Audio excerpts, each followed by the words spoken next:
And we are back with another episode of The Flank. All right, man, I'm joined by Mr. Patty P, aka Aches, Chris Parasite, and of course, Mr. Ben J. Nassim. Gentlemen, it's been a while, huh? It's been a minute. By the way, did Ben wash his hands? Ben, did you wash your hands? You went to the bathroom fast, bro. Of course I wash my hands, Pat. What do you Okay. I just want to make just making sure. But yeah, it's been a while. It has been a very, very, very long time. You know, I feel like things have been a little slow recently. I mean, it is the off season, so I mean, we kind of expected this. But it's nice, man. It's nice to be back, man. It feels good to be back. Chris, how you doing, buddy? What's going on with you, my man? Chilling. Same old. Nothing much. Same old shit. Yeah, same old, man. Same old shit, man. And Ben, yourself, how you been? Been on the stream grind, Tom. I'm talking about. Putting some long shifts over the weekend. We've got the beta coming up this week. So a lot of games, a lot of sports. I'm a little sad that Tottenham fucking tossed it today, but that fucking is what happened. Bro, Tottenham is ass, man. What's going on? They're so ass, Ben. That's your team.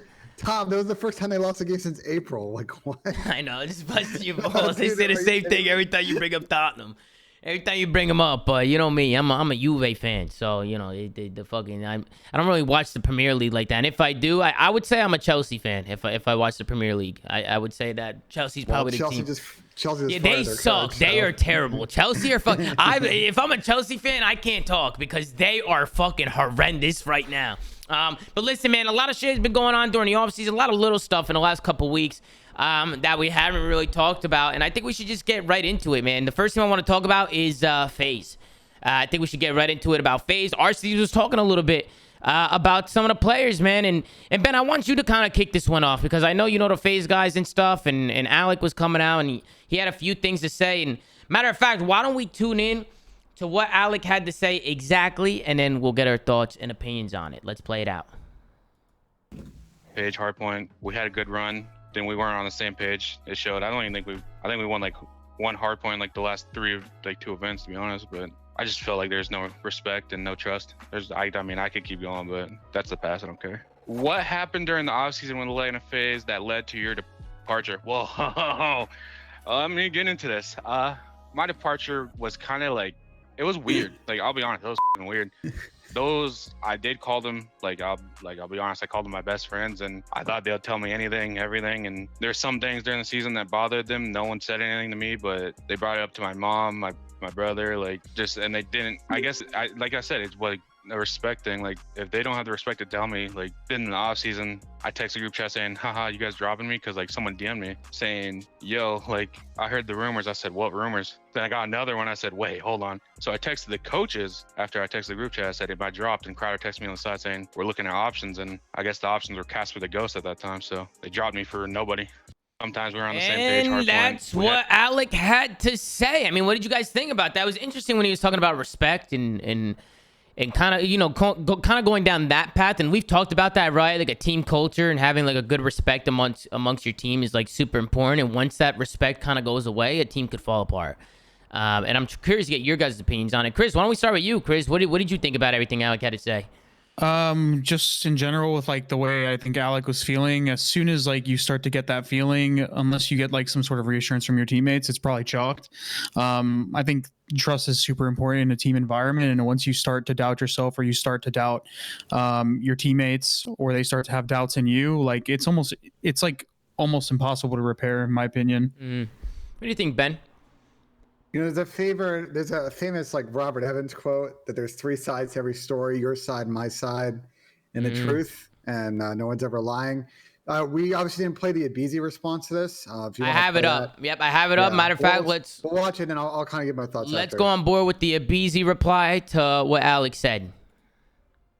People kind of went out and have assumed things based off of what Alec has said. And that's why it's so frustrating to me because, you know, we're already painted as, you know, the bad guys, whatever. But now he's making us look like we're just super shitty people. And that's why it's kind of, like, tilting. But like I said, like, there was internal things that happened this season that all you guys don't really know about. And like I said, I can't speak on. And because out of respect for Alec, because I don't want to. And like I said, this had nothing really to do with this had nothing really to do with how he performed. Like, it wasn't like people thought it was just because of how he performed, and that was not it. That was not it at all, actually. It was more so him as a person, you know, and like a leader on our team. Like, he wasn't doing, when we first brought him on in Cold War, he was doing a very fucking good job of his role on the team. And, you know, this year there was a lot of internal shit that happened that, you know, kind of. Is this a just, short like, clip things or that are you happened, playing the and full he clip? It's wasn't 40 the seconds. leader he 40 was seconds supposed left. to be. And like I said, I can't speak on it. Alright. I'm not going to, out of respect for him, and I'm just gonna leave it at that. But yeah, I just wanted to address that because very, very tilting to see that people are like, you know, pointing fingers at us, Didn't really say making us much all after look this, like. Tom. Okay, Just then I'll very good. pause it if you didn't say much. So, Go ahead. So I dug in on this one because my chat's been asking me about this every day. I did a couple videos on it. Oh. And I think the 3 sides thing is important because Alec basically came out and spread the first word on this. He got dropped. The FaZe guys said nothing. They don't really stream. Now I basically painted a picture. We're talking about the FaZe camp. My understanding of the story is Alec got brought on to fill in very specific responsibilities, both in-game, outside the game, and like overall team bonding stuff. And he did that well in Cold War. The team was very good, very cohesive. And then this year, you struggled to accomplish those same tasks. He was asked to do something about it. He didn't follow through on it.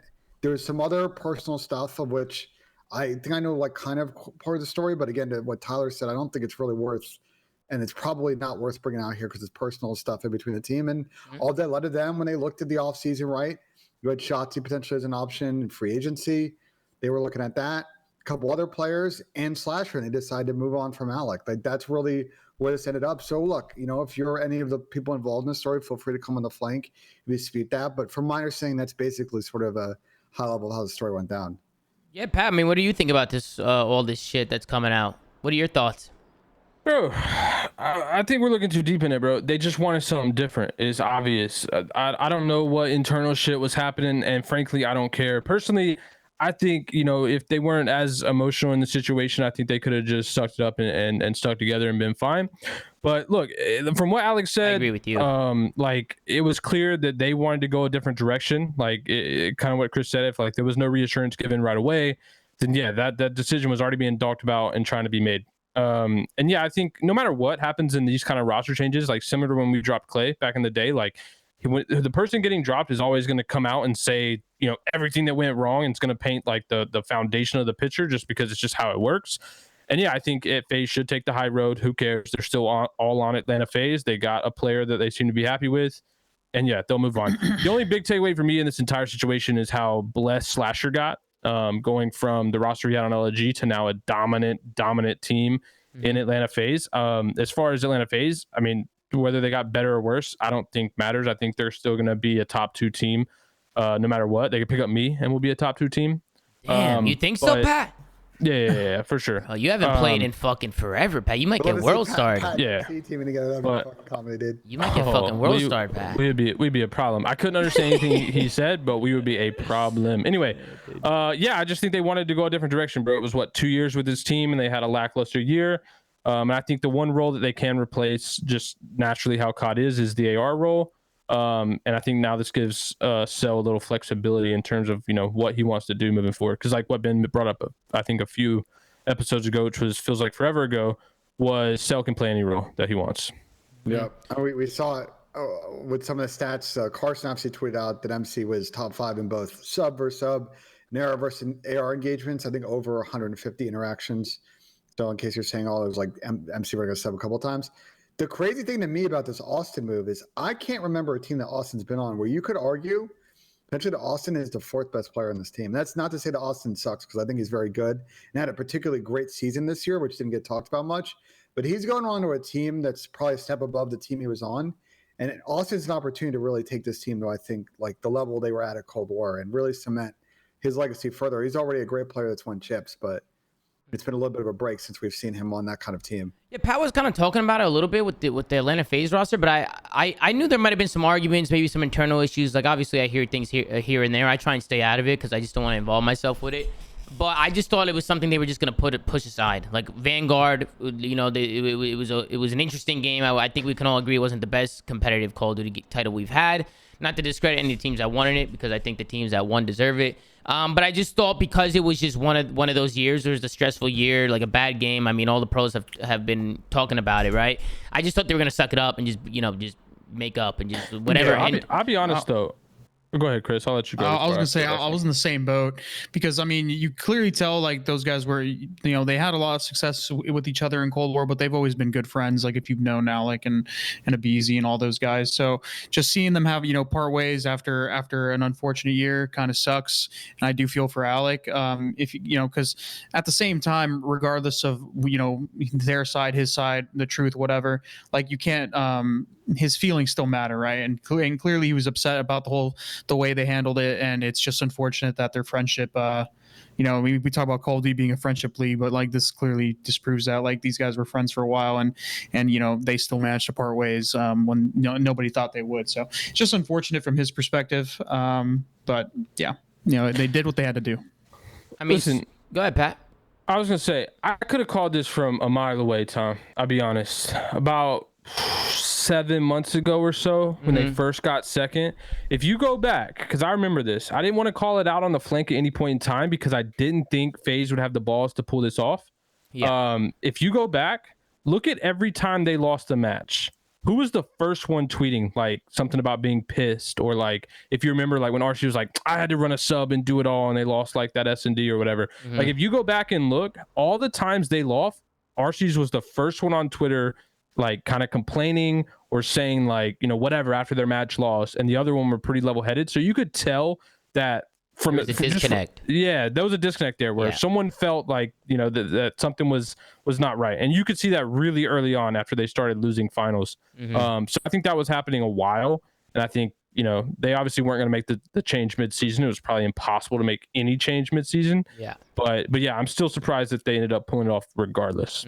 I think the only final piece to it is to talk about the non-FaZe side of this, and Alec's new team going to Los Angeles Guerrillas. Like he is going from a roster that I think are players that really thrive in a very fundamental COD to candidly a team. And I think Sport's very good, but Kyler and Neptune have struggled at times to be consistent players. So I'm very curious with this new LAG roster if Alec's able to impart the same kind of structure he was on FaZe, or if it's going to be a little bit of a project over his LAG to kind of get that team to the shape they need to get in. That was an interesting team, right? I know that Alec had a lot of teams on his list that he could have joined, and the team that he ended up choosing between the teams was Spart, Neptune, and Hook. Some of the other teams I think was Boston, right? Boston was a team that was looking into Alec. Who else, Ben? Who else was looking into Alec? There's a couple of teams. Florida, maybe. There are a lot of people that I think slid into his DMs now. Or their NYSL, New York. Bro, this was a Bradley Beal situation, bro.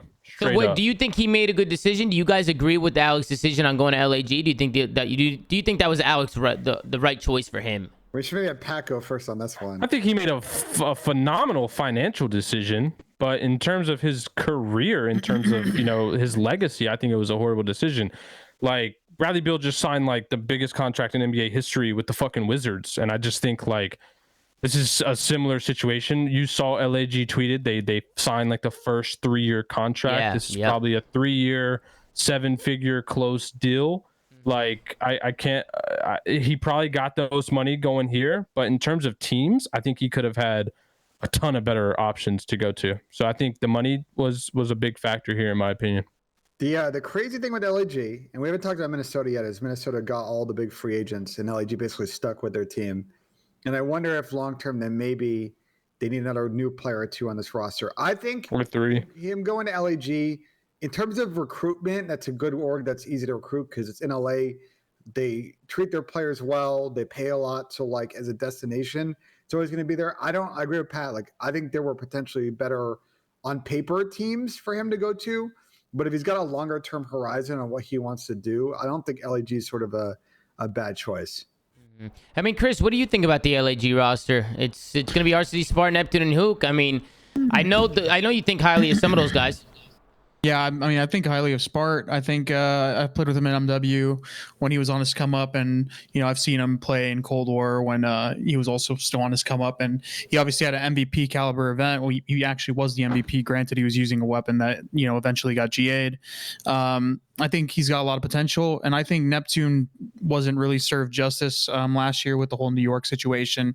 We already know they were in a shit spot where they would have performed terribly with anyone when they had Clay and Crim on the roster, and even after that they were just having a lot of internal issues, and he's a young player, so naturally I think that's going to affect him more so than some of the older players. So I mean, I'm interested to see how Neptune bounces back, and Hook, even though he hasn't maybe had the most stellar of individual years in a while, you can't count him out. Like, he's always been one of the better sub players in the league. So I mean, I don't think it's the worst decision that Arcitys could have made, but I'm not completely. I'm not sure what else he could have done. Like I said, I don't really know who else offered him, but I don't think it was a terrible decision. I know LAG treats their players well, so I don't know. Yeah, we'll see how the team ends up performing. I feel like they have a lot of talent. I just don't know how they're gonna play together, because we kind of seen that trio already.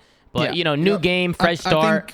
We'll see how they do. Ben, my issue is if clearly there was issues with Alec on FaZe where he wasn't fulfilling those leadership roles, that Abizi was clearly talking about. So if he continues to do that with a team that is potentially less talented and less experienced, that can potentially go really wrong. Like, he's gonna have to have a strong head on his shoulders this year, because if he couldn't have hypothetically, right, if Abizi's side of the story here was true, if he couldn't have that sort of like level-headedness, that kind of like composure with a team the caliber of FaZe, like, it's almost like guaranteed that he won't have that with a younger core. That's going to take a lot more patience to do. So, I mean, I'm rooting for Alec, and I hope he manages to turn it around. And I think they're going to have their handfuls this year if things aren't going well. We'll see. Can you do me 1 second, Pat?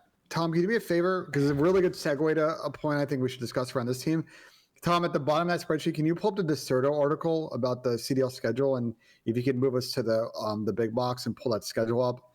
I think the big key is, so if you guys have seen, and this actually happened, I think, in between episodes, is Jacob Hale. The CDL format leaked? Yeah. Okay. If you pull that up, there's an image with a schedule on there. Yeah, I got you. And I want to use that visually to kind of demonstrate a point here. So we have something very interesting this year potentially happening. And obviously this isn't a confirmed schedule, but I've been saying this on stream as well. Like, it's a week now, especially with Call of Duty Next coming up in a couple of days. Like, I won't be super surprised if we don't get some kind of CDL announcement as well this week.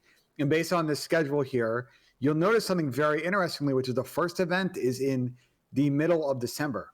And the game comes out at the end of October. And let's assume that you probably have like a week before the map set is locked. Think about how little time these teams have to practice compared to previous years, right? Last couple of years, they've had legitimate 3 months before the first event. You basically have probably less than like 21 days of practice before you have to play shit that matters. So for a lot of these teams, like, you cannot waste days of practice. You cannot get around the game and complain and bitch and moan. Like, you got to get on and get better every day and get ahead. Otherwise, you're going to fall behind people. And you know what might happen? You notice it's a pro-am on that first major. If you're a team and you think your roster spot's on the line and you don't play well at that first event, and some amateur comes out on Fridays, we might see some roster changes over the holiday break before Major 2 starts for some of these teams that might smash the panic button. Yeah, that'd be crazy. Some early roster changes.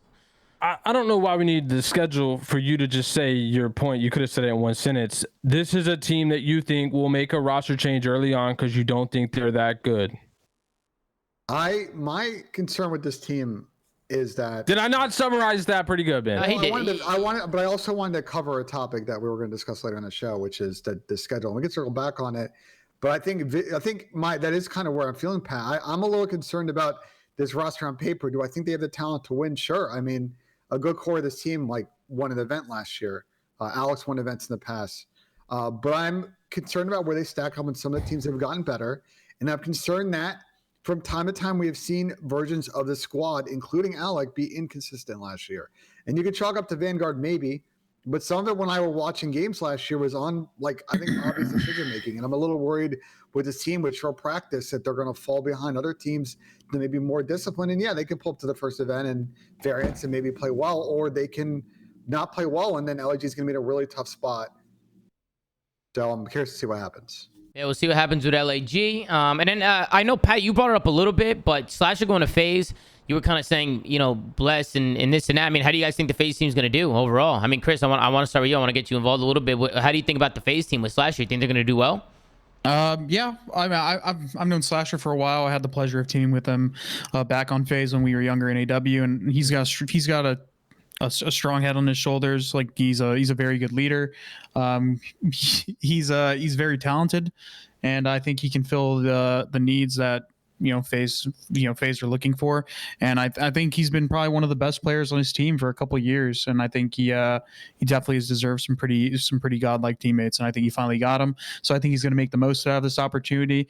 Outside of Call of Duty, Austin is a Slasher is a very smart individual. He's not going to throw this away. And he's very good. So I think they're going to do well. I could see him taking advantage of the opportunity for sure and just going fucking crazy this year. But go ahead, Pat. To answer your question, Tom, I think they win the first event. I think they clear cut win the Pro-Am. I think they're just going to come in hot. We've seen how the honeymoon period works.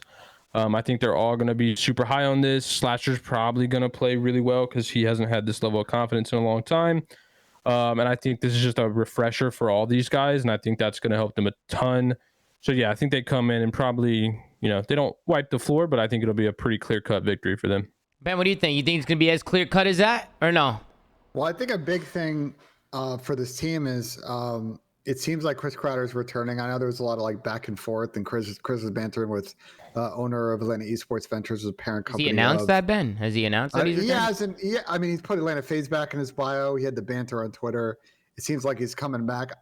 I think that's important because Chris is really good at the personnel stuff, and we saw what he did in his previous history with Austin. Along with these two, echoes Pat's point. I think they've got to be a favorite for the first event. They're always, the last couple of years, regardless of the comp, have been very good at getting ahead early and being in the mix with those teams. So I like their potential at that first event. And if Austin does what Austin can do in practice and keep these guys on track and be there in big moments, this team will once again probably see themselves in the grand finals of COD champs. I think they have a great roster. I think they're going to turn heads. I think they're going to make a statement. But I also think there's a lot of talent in the league, and it's just not going to be as clear-cut anymore. I just feel like there's... Do you? Yeah, I mean, I think LA Thieves is going to be running off a high for sure, coming off of last year. I think the OpTic Texas team is going to come out with the fire, especially with everything that happened. I just feel like they're going to kind of be in rhythm when the game first drops. I don't know if that's going to help them or hurt them, to be honest, everything that happened. I feel like the league is more top-heavy than it was last year. But we're still waiting for a couple more teams, right, to come out and announce their rosters. Well, we need London to come out and announce their full roster. We need they're not gonna be top heavy. We need Vegas to announce it. I don't really agree with you, Pat. I think the Minnesota prior to this year was one of those teams that we knew what their weaknesses were. But now, like you said it yourself when we talked about the Toronto rosters and the way they split with. Yeah, but I feel. I mean, I'm not gonna say yeah or no. But what I'm saying is, Toronto and Minnesota are almost like the same team, and they, we both know that the Toronto roster before could have, were a championship caliber team. Like, granted, they had their struggles this year, but in terms of like the types of players that they have on both rosters now, like Toronto and Minnesota, they both got really good players on their team now, where both of those teams are like super competitive now. Like, bro, you got Afro, Cammy, you got Attach on one end, and Bance, right? And then you got the Minnesota team. We'll get there. You got the new Scrappy, dude, and Kleenex is on there still. Insight was also really good, and we saw Sandy's potential in one of the years. Like, I think those two teams are like really, really good. Like, both teams improved in certain ways. I think you're looking at it the wrong way though. Like, to me, Rokkr definitely improved from what they had. But to me, there's still a worse version of the Toronto Ultra that we knew. And then as far as Toronto goes, I think they're the same, but have a higher ceiling depending on how Standy does. Because to me, if Standy plays like he does last year, then I'm I'm not that confident. But if he has like a Cold War, but also but if he you has can't like a Cold War season, then these guys could be beasts. you but can't necessarily say Rokkr's like a worse version of the old Toronto. Like you got Attach who just came off a stellar year.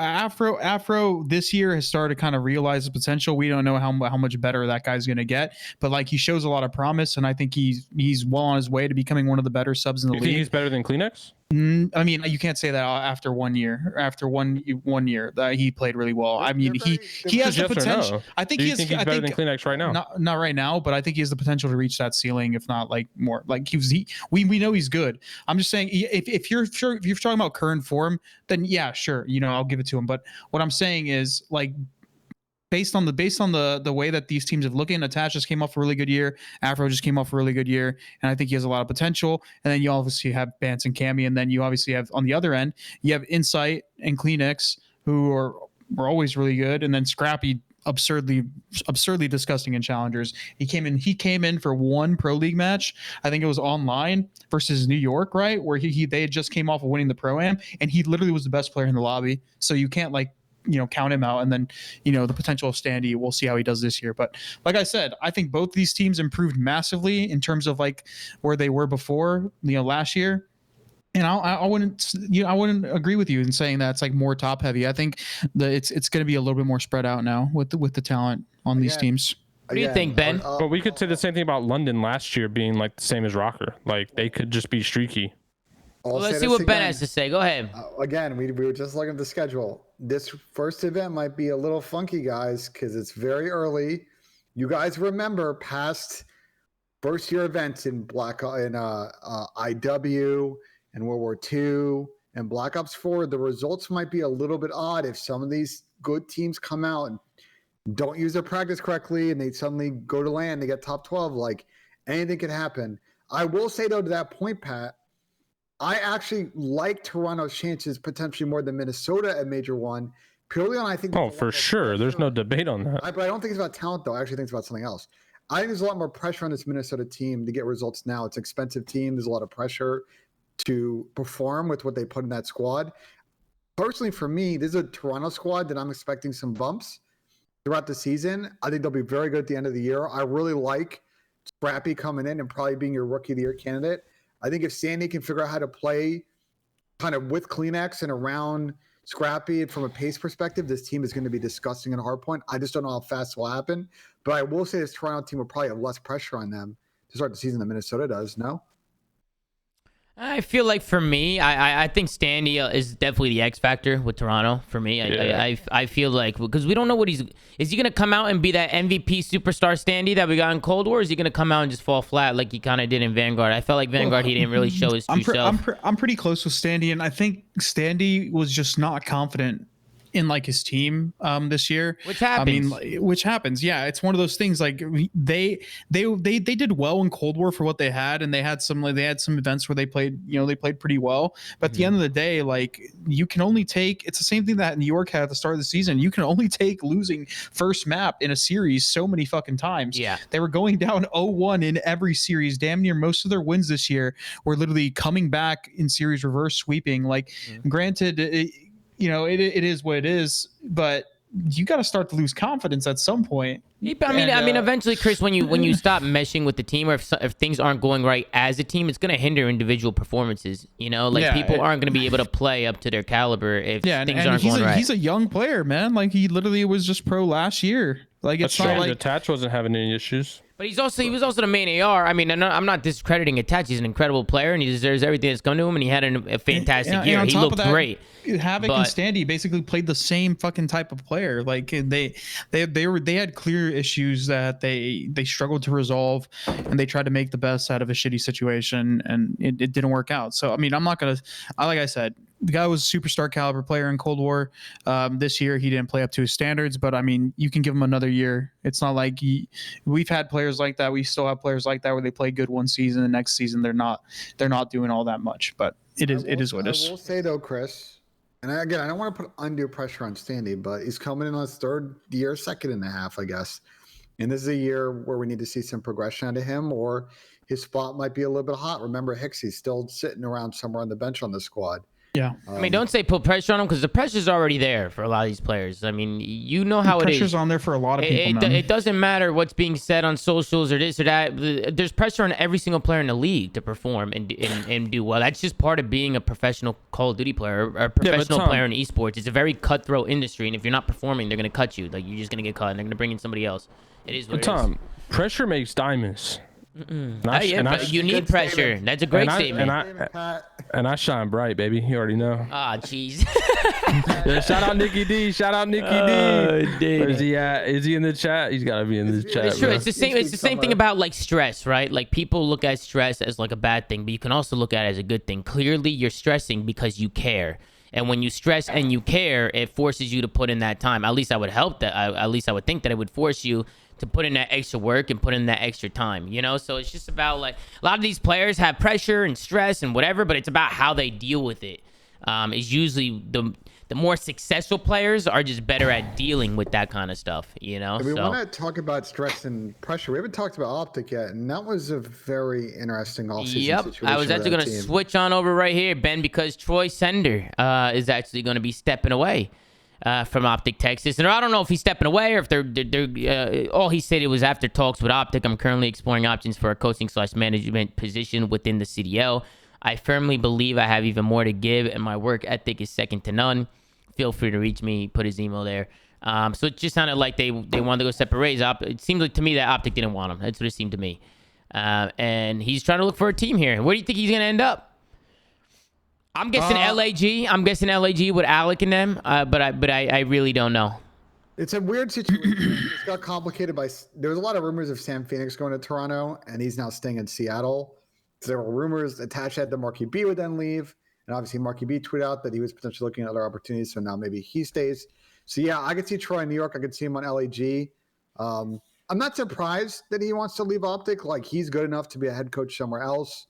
And I'm sure the OpTic organization, I mean, as you guys all know, Hector takes care of his crew, and I'm sure they've been good, but you know, he probably is getting other teams hitting him up and say, hey, like, we can give you kind of the keys and you can be that guy. So we'll see where he ends up between, I think, those couple of teams right now. Yeah, we'll see. I wish the best for Troy, because I do think he's a great person to have in a squad. I think he's a great coach. I feel like Troy's just been around COD for years, you know, absolutely years. So, and then on top of that, we'll see. We'll see what ends up happening to him. I know, Chris, you're another one, right, Chris, that's kind of looking for a coaching position and trying to get in there.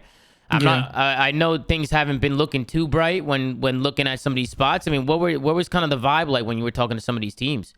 I think a lot of teams are still trying to figure out their head coach, and although I do think I have the qualifications to be on a coaching staff, a lot of people don't really see me as the head coach guy. So I mean, it is what it is. Man, they need to get Haggy in there, man. Get him in there. It's still not discouraging me from, you know, still trying to be a part of a team at some capacity, because although some people might think that I have, you know, issues, you know, talking to people and being a head coach, you would have to do a lot of that, you know, the mediation and just like being more involved with the team. I mean, if people don't believe in me in that aspect, then it's fine. But I still think my ability as a strategic coach, or, you know, some sort of analyst in terms of just like game knowledge and stuff like that, is still very important to a team. And I still think I can contribute in that aspect, regardless if I'm a head coach or not. Like I agree. I wouldn't care if I don't care to be the person on stage. Like I like to work hard, and I like to prove, you know, what I can do.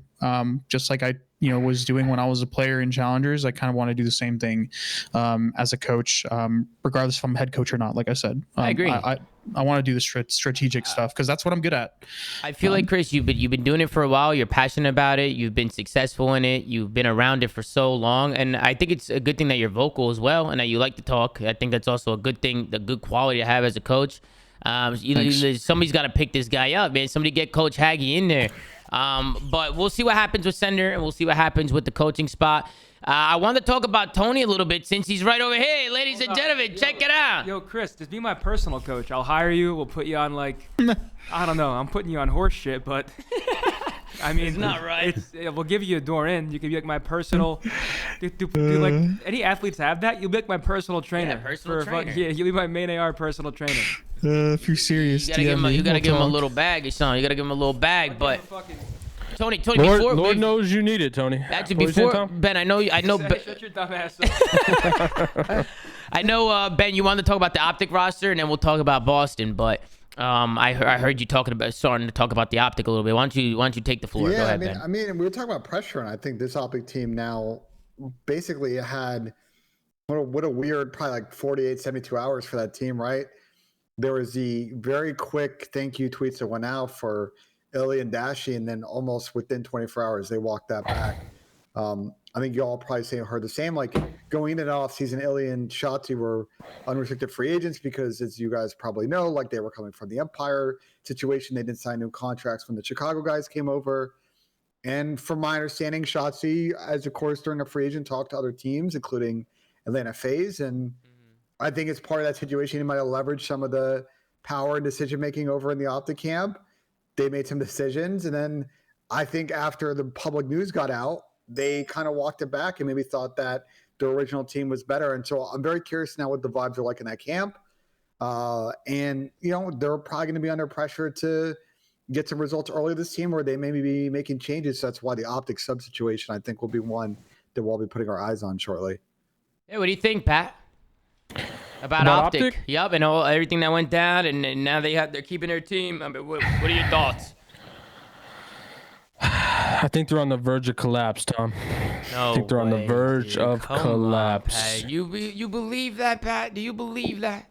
Yeah, I think so. Listen, the way they tried to play it off like it was some big community troll, like they had it all under control the whole time. No, listen, this team was on the verge of collapse. Did any of them try to play it off like that? I don't think they did. Not the players, not the players. The social media. Yeah. Listen. This team's on the brink of collapse.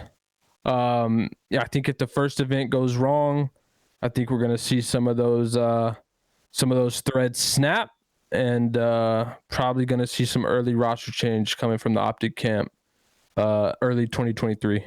It's my take. Yeah, I mean, I don't really know exactly the details of what the hell happened, but it wasn't a troll.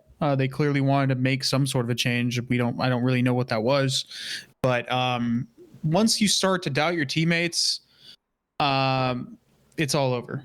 Like, I don't really know if they're going to be able to suck it up and work hard. And try to get back to the form that they want to be at.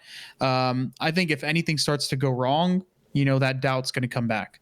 But who knows? They might just have a fire under their ass and come out and start performing really well.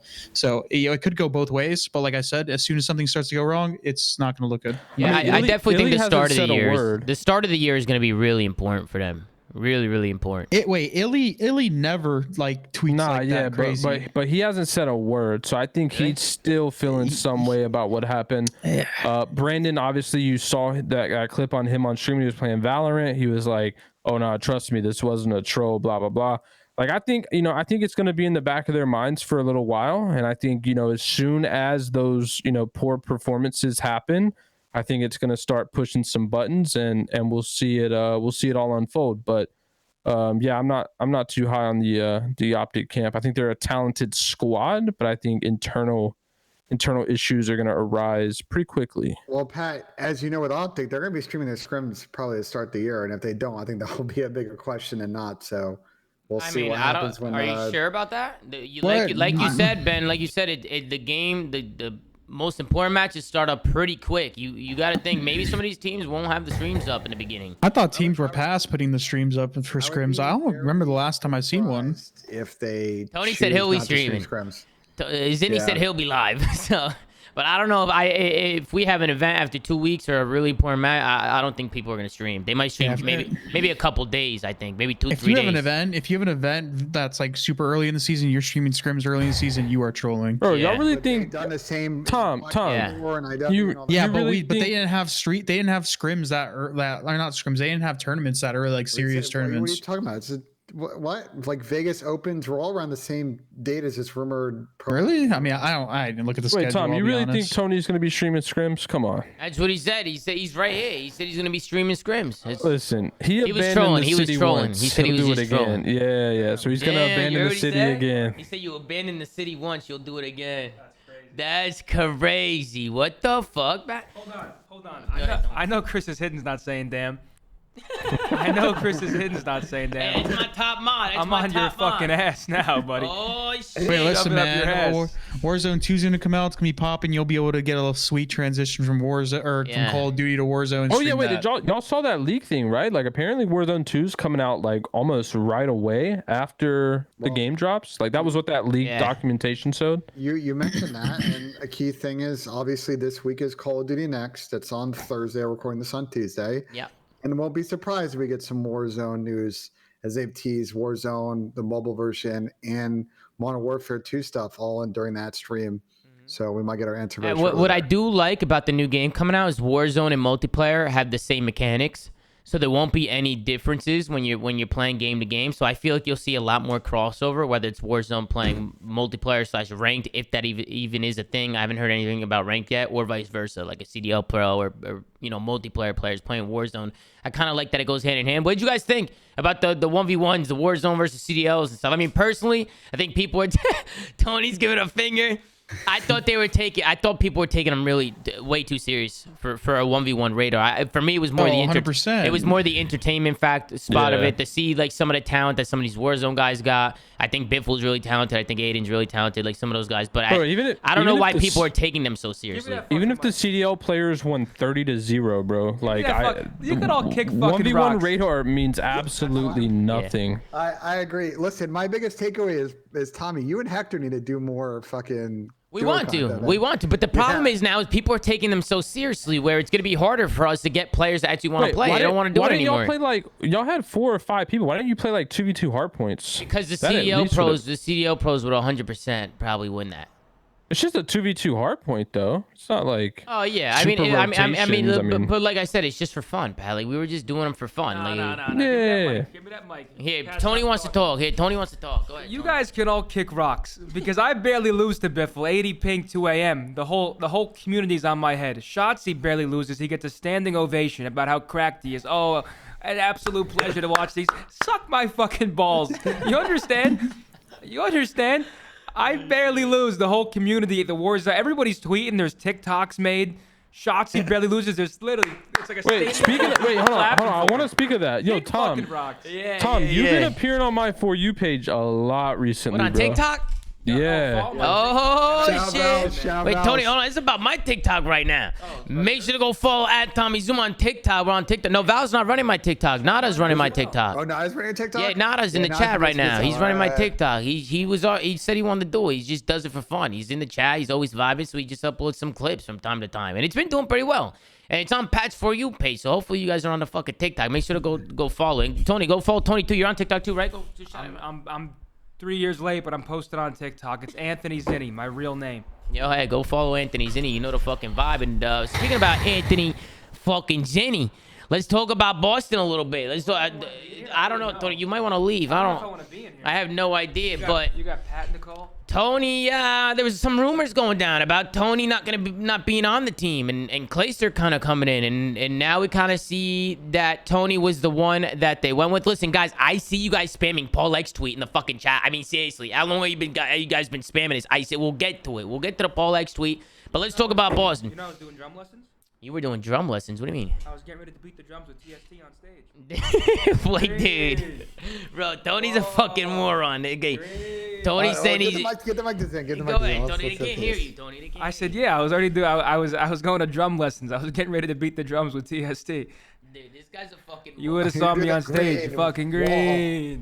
Whoa. Tony is a big Green Wall fan, as you guys already know. Kick rocks. But yeah, guys, what did you guys think about that? I mean, let's kind of get back into it a little bit more. What did you guys think about that? Clay was a rumored choice for this Boston roster. I know even Alex was a rumored choice. Man, no one's ever gonna argue that. Let me say that before I go get a water. All right, Clay is a go legend. get your water, fucking Tony. Model. This guy is fucking yapping. And we're thinking of Clay. Yeah. First and foremost, I wanna show some love to Clay, man. My thoughts and prayers go out to Clay and his family. I know he lost his sister, and that's not easy, man. Like to lose a family member like that is never easy. On top of going through the stress of trying to find a team and trying to get his whole career, kind of figured out. My heart goes out to Clay, man. That's one of my best friends, bro. That's a good friend of mine. I love that guy to death, man. So. you know, I want everybody to show Clay some love, man, because he's been doing this for a while. He's been playing for over a decade now. He's a legend to our scene. He's brought a lot of entertainment to the scene, and I just want to make sure that everybody shows some love to Clay and his family during this tough time. And he was a player that was rumored to go to this Boston team, and it seems like Tony is the one that they ended up going with. What do you guys think, man? I mean, Ben, we'll start with you a little bit. What did you think about the change overall? You know, with Tony going to Boston or staying on Boston, but what did you think about them maybe picking up Clay, maybe picking up Alec, and all this other stuff? What did you think about it all? So Boston did some good business. Obviously, we haven't talked yet about Big Wade coming in for TJ, and I think that factors in. I liked what Zin did last season, and look, it's an interesting choice for Boston. I like Clay. He's obviously got some chips in his bag. But didn't have the best of seasons last year. There's obviously some drama in around the team and all that. And I think this is, you know, if I'm Boston, and I think loyalty and family and all that stuff is a org value is super important. I think giving Zin the opportunity to hold down that spot to start the season and make it his and go from there was the right decision. I think any other decision would be like disrespectful to the culture of winning they're trying to build over there. Mm-hmm. Chris, what do you think before we go with Pat?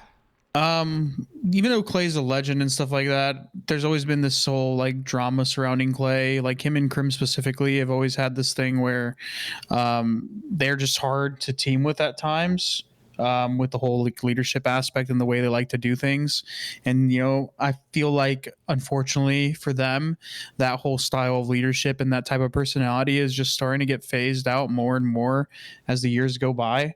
And, you know, him like playing really poorly in the statistic category last year did him no favors in the off season on top of all that stuff. And as much as I love Clay, he's also one of my, you know, better friends in the community.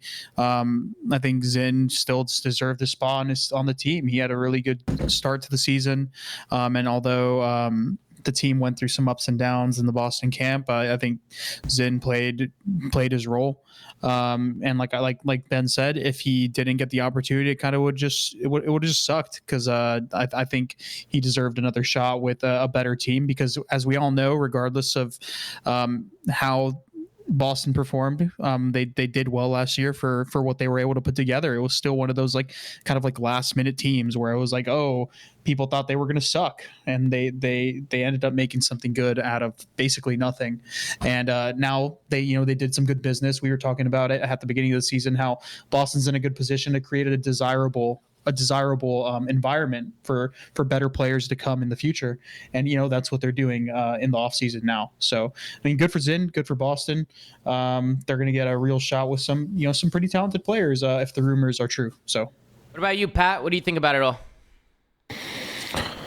I mean, this will be a solid like 5-9 team, I think. Something funny back there, Tony? Yeah, he's laughing. He's laughing over here. He's fucking laughing. Go ahead, Listen, Pat. Why? I don't personally think Clay would have been the right choice for this team either. I think this team still could have made some upgrades.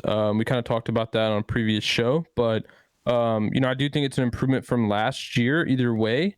But yeah, I mean, I think these players would have to overperform to kind of break into that.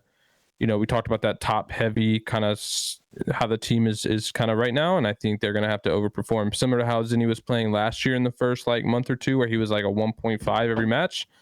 I think though he'll have to be playing that way for this team to be kind of in that category again. I definitely agree. I feel like people are just gonna have to step up on a team for them to compete at the top, including Tony. I think Tony he's gonna have to fucking do what he was doing this year, and then on top of that, I just feel like the whole team as a whole is just gonna have to work together and kind of. I felt like that was the one thing with Boston this year, is I felt like their teamwork wasn't always there. I just felt like they were kind of all over the place. So hopefully this year, fresh start, new game, they can kind of solidify themselves as a top team early on, and we know how quickly it's gonna start. But Tony, anything you want to say at all? Hey, you want to take the mic? I mean, Talking to the mic. I don't really know what to say. I mean, Clay's obviously a legend, and I'm grateful to be back. It's pretty self-explanatory. I mean, opinions are opinions. You can have your own opinion, and it is what it is. I mean, I can only go out there and do what I'm going to try and do. So that's what it is. I mean, I think I heard you say it out there. I mean, all the love to Clay right now. I mean, none of this really fucking matters when shit like that's going on. So, we love Clay and we're thinking of Clay, man. Man, I think as Zen finishes his piece, interesting kind of take around this team, Tom. What? We should Go ahead, segue Ben. into this conversation. Yep. We're obviously talking about Zen and the whole Clay thing. I actually think maybe the person who might be under the most pressure on this team to perform is probably Big Wake. Big Wake, yep. That's probably the biggest potential upgrade. I mean, really the upgrade this team made in the offseason.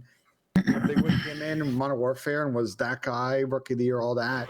The last 2 years of Florida, there's been some high points and a lot of low moments. He's going in a different situation. I think all looking to see a different version of Big Wake this season, or he might be someone again that's in a weird spot as a player where he's sort of like a big giant what if situation. There's an opportunity for him to play some really good, talented sub players and a really experienced veteran AR and Zen and do something for this Boston organization that's looking to progress as a team. Yeah, no, it's interesting that well, not interesting. I think we all saw it coming, but the Florida Mutineers parting ways with Big Wake and Caesar Skyz Bueno investing in his game. So that's two big names, two big players that were kind of like the face of the Florida Mutineers in a way. And now they're no longer with the organization, which I'm guessing, just free agents, contract came to an end, and, they were looking to make a move and make a switch. But, Chris, what do you think about this all? About Awakening and Skyz and all this shit? What Ben just said about Big Wake being an X factor? What do you think? I think Awakening, in terms of his just individual skill, is really talented. They definitely made a good move by picking up somebody. They got some more firepower under their belt. The one thing I'm worried about is wait, who's the rumored team? I don't want to overstep here, but it was I think the rumored team is Awakening, Nero, Methodz, and Vivid, something like that. Yeah. Is that rumored or is that? Listen. I'm gonna say rumored. I don't know what's going on as far as everybody's concerned. But yeah, with Awakening and Vivid, they played together on the Mutineers, and Vivid was let go. So you got to think Awakening definitely probably had a say in that. Maybe they just they weren't playing well, and I don't know. There could be some tension there. Who knows? I don't really know the whole story, but we'll see. I mean, I think Awakening is very talented, but I mean, I don't know how much more this team's going to improve. They just got to get some development out of Nero, in my opinion, as well. We saw some decent things out of Nero this last season, but there's still a lot of room for improvement in his gameplay as well. So I'm not even talking about how just Awakening has maybe some pressure here, but Nero definitely does too, man. That guy's got to step up, be a lot more consistent this year. I think just the whole team as a whole, like I already said, as in Boston, they just need to work as a team better. And I know that's kind of like what's the word I'm looking for? Like a bland statement. Like it's not much. I'm not really kind of talking over that, but I just feel like this year they just seemed like they were all over the place and they just looked unorganized. They have pieces, they have good talent. Yeah, they do. They gotta make it work. It was always against the top teams where I felt like they were unorganized. When against all the other teams, their talent kind of pushed them to the top. Like it always felt like their talent helped them out a little bit. But you know how it is, man. With a very competitive league like this, like the teamwork's gonna make the dream work. You're gonna have to play together as a team. And when you watch teams perfect example is LA Thieves at Champs. Like they were flawless at Champs. And same with the event before that. I mean, they were just a well-oiled machine. So some of these teams are gonna really have to step up together as a unit. But yeah, I wish Big Wake the best of luck, and then Skyz too. Skyz is another one who's off that Florida team and he's making moves. Where do you think he ends up? I'm thinking New York. Yeah, that's the rumor, right? Like, where does he end up? As if all these okay, New York. He's going to be. I mean, New York's basically probably just waiting to shoot. You know how New York is. They're going to do like 50 million content pieces with their team. He's going to go play with, someone said in the chat, his Val duo out there with Kiz, and it looks like Priest is going to slot in the fourth spot. An interesting roster for New York. This is a team that's really hard for me to kind of rank them. We're doing an episode probably later this month on a tier list. This is an interesting team, and this team could either be really good and surprise a lot of people, or the same New York squad where it's just we feel like it's a 1v4 type situation. Yeah, my X factor is always going to be Priesta after his last two seasons, especially this season. I think he had issues performing from an individual level. Hydra's disgusting. And Kismet, he showed out last season. He had some really good big step up moments for the New York team towards the tail end of the season. And then I think Caesar has been criminally underrated for a while. He was on the Florida team where everyone's like, oh, these guys are kill whores and stuff like that. But Caesar has been super talented for a long time. Really, he's definitely going to make a statement this year. I think he's getting a fresh environment finally off that Florida team. The last time that Florida team looked great was back when F3 played for them. Rest in peace to that guy. But I think this is a good landing spot for Caesar, and I think he's going to have some good subs under his belt with Kismet and Hydra going forward. The big thing for this team, and then Pat, if you want to follow this up, feel free, is bro, we did a whole show with the New York squad. Y'all probably seen it on YouTube. It wasn't pretty. The most important thing for this team this season, beyond winning events, is actually establishing a healthy team culture, because it's not had that for at least 2 years, if not potentially longer than that. They need to get their house in order, because until they do that, it's going to be the same old BS that goes on in that camp.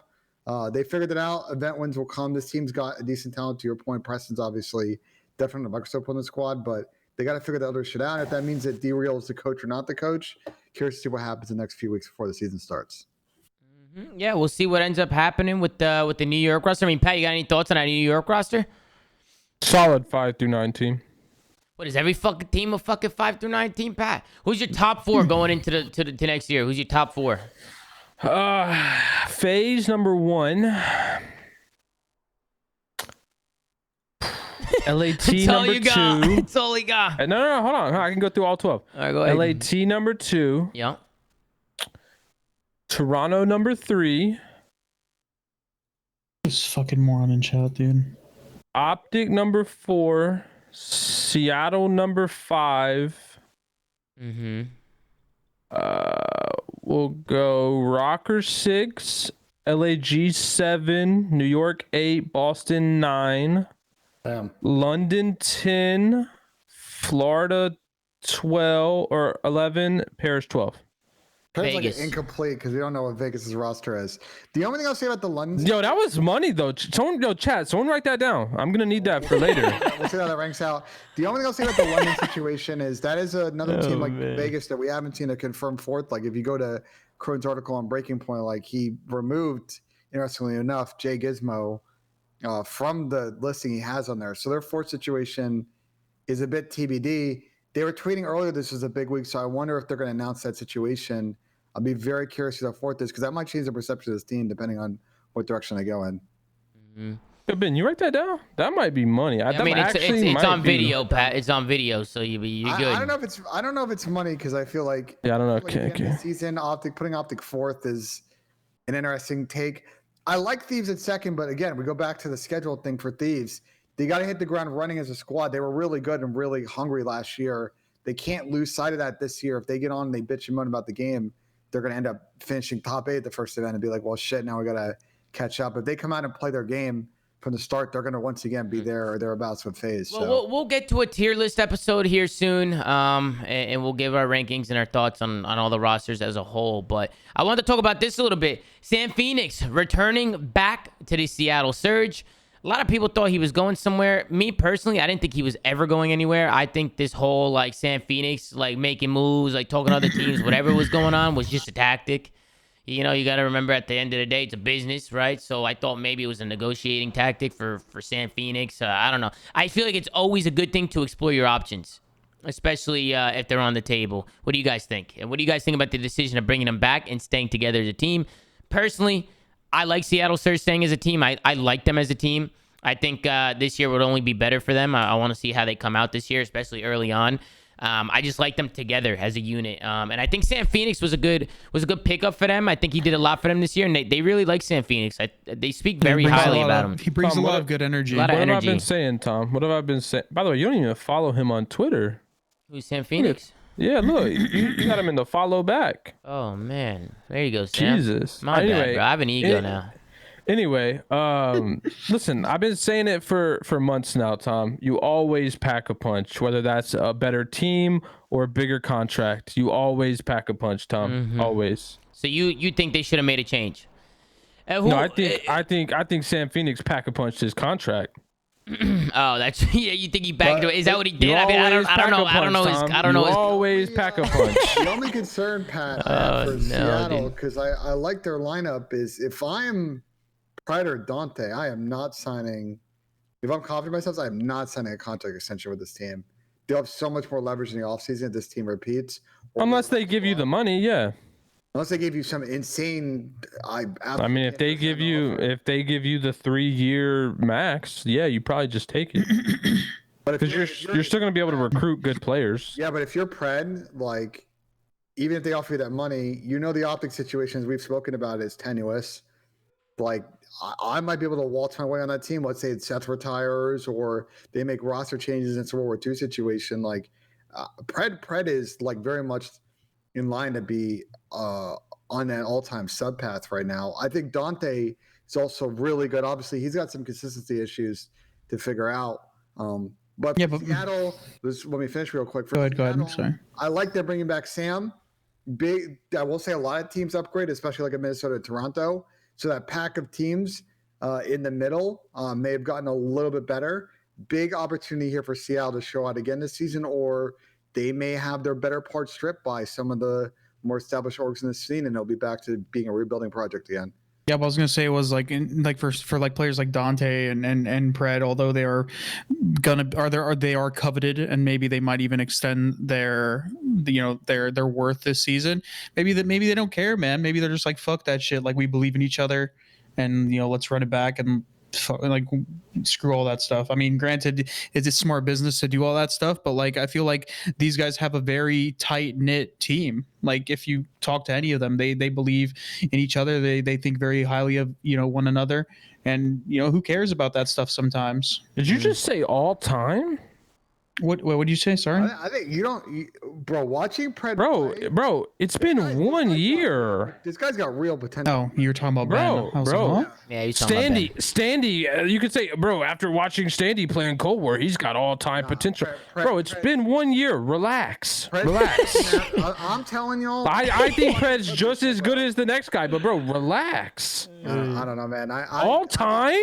I think Pred is. Bro, we can't have all-time conversations after 1 year. I'm giving him his fucking flowers, bro. I don't care. Bro, there's giving people flowers and being delusional. Yeah, Ben's getting on his knees. You can't be talking about all time after 1 year. What's that spot on the top 10 rankings? Wait, what's the thing that I'm irreplaceable, but it's been 1 year. The DS cheese, Dick suck cheese and dick suck cheese. But I to my point though, like, you're not telling me that the guys on like OpTic Gaming, OpTic Texas, or Leonard FaZe are like, this Pred guy is very good. Like, bro, he's gross, but I'm not saying he's all time. He's literally been a pro for 1 year. I didn't say he was all time. He's just on the path. He's not even, bro. He's not even hit the path yet. He's not even on the right street. I'm telling you, bro. All time? Do you know what that means? I think Pred's good too, but like Ben's giving him some early gas. This is faded. I mean, listen. To be fair, you guys are going on about Ben saying, he said he's on the path to all time.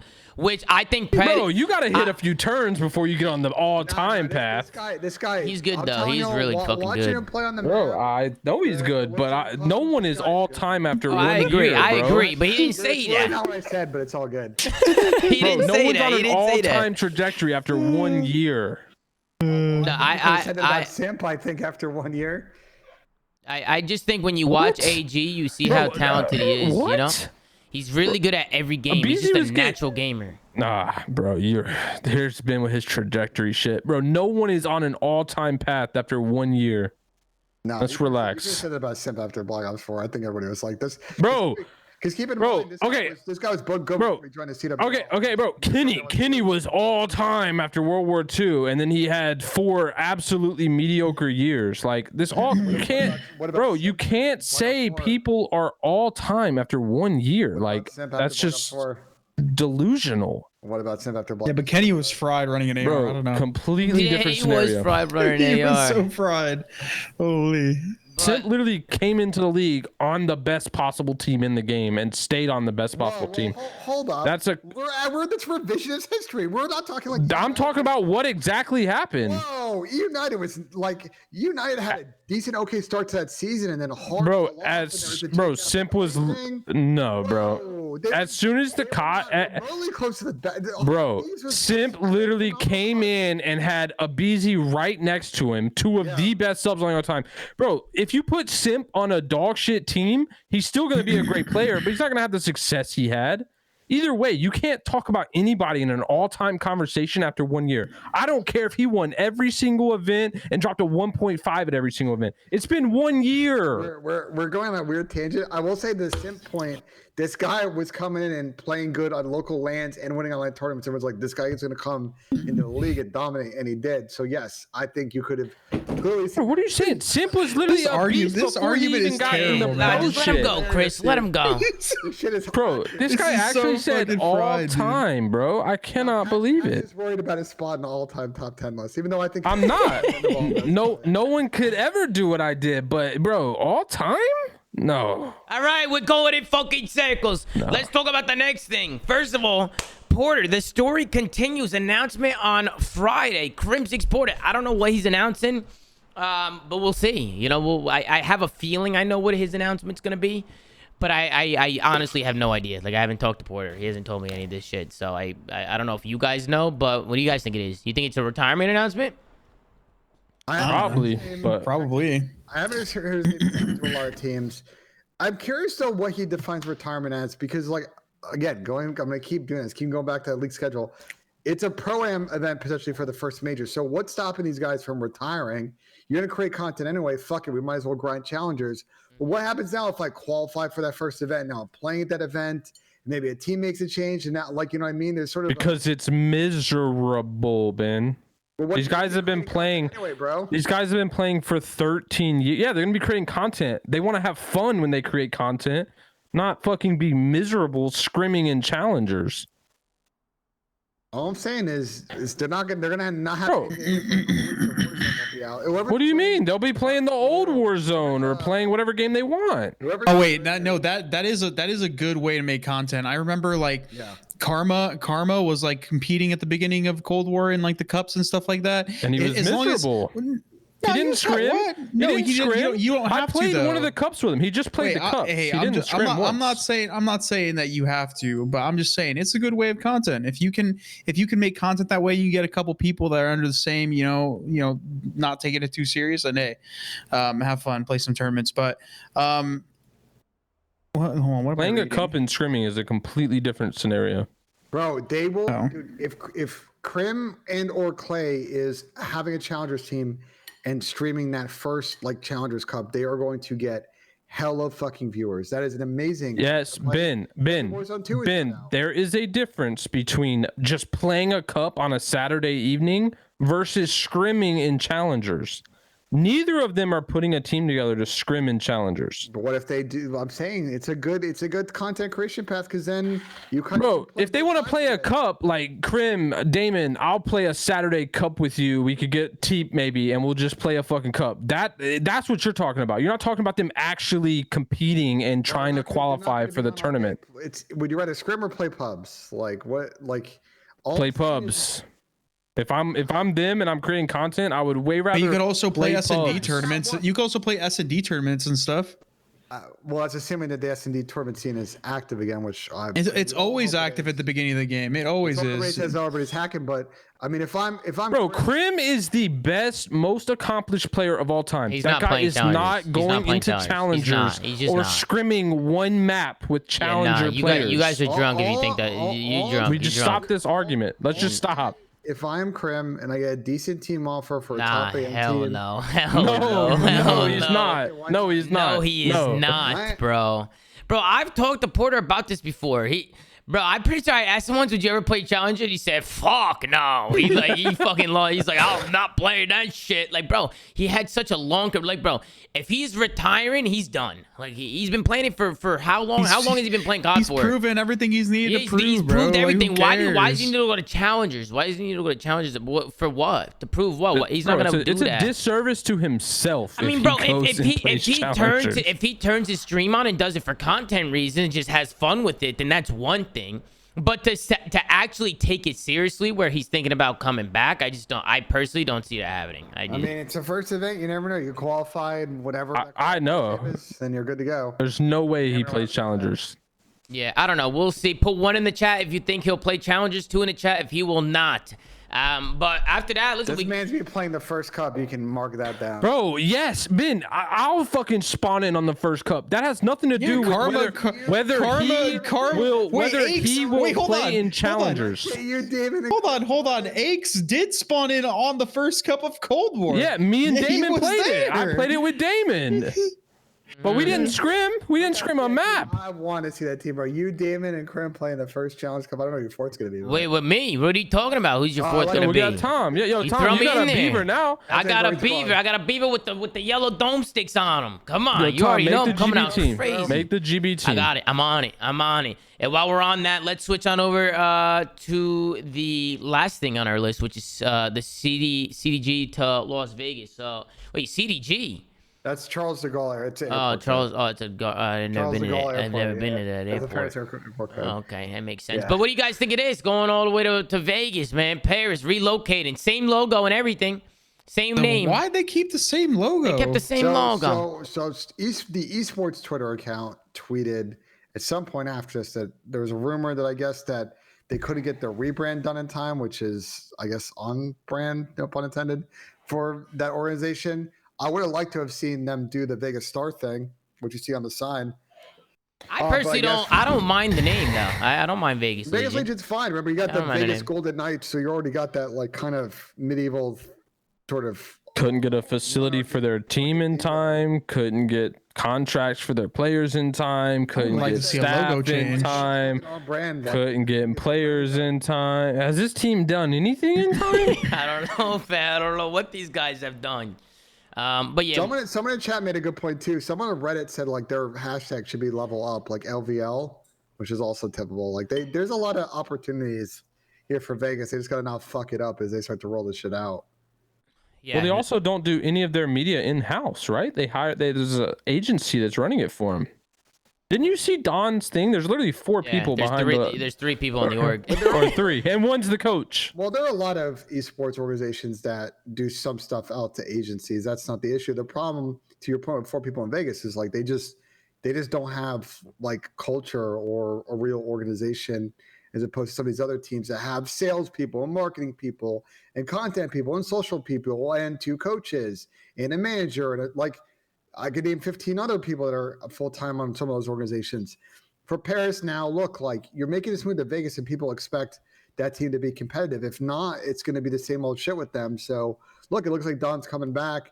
They obviously have waited now 50 years to make their team. So I don't know what kind of squad they're going to end up putting together, but over the next year or so, want to see this team invest more. Otherwise, we're all going to be sitting here being like, what the fuck, man? Yeah. Missed opportunity. They're doing the same shit. They're doing the same shit. They do the same exact shit. They haven't even picked up anybody yet. They haven't picked up a single They're just waiting till everybody gets fucking picked up. And then they're just going to go and just get scraps and just give them all the minimum and just fucking call it a fucking day and keep their fingers fucking crossed and hope something happens here. I just hate the fact that they don't care. Like, I just feel like they don't deserve to be in there if they don't give a fuck. And then you also got Florida. I don't know what the hell Florida's doing. Is it that Ross? Well, yeah. So it's what's the rumor? What's the rumor for Florida? What is it? Florida squad's actually interesting. So Major Maniac, Brack, Vickle, and Havoc, right? I believe is the 4. That team's gonna get shit on. So here's my thoughts. Bro, I mean, I'm just being honest. So there's not. They're too slow. There's no pace. Where's the pace? So Major Maniac, Brack, and then who else? Vickle and who? And Havoc. Oh my, I don't know, man. I don't know. Here's the thing with this team. Oh man. There's always so much talent to go around, Tom. I think this is a better team than what was originally proposed on this team. Like there was like Nasty and Gizmo on this team, and Mike, and it was gonna be like, oh, I don't know. This team could be very good in S&D. There's little things with each player though. Like Major Maniac, we obviously know how good he is in search, but respawn has been a huge problem for him.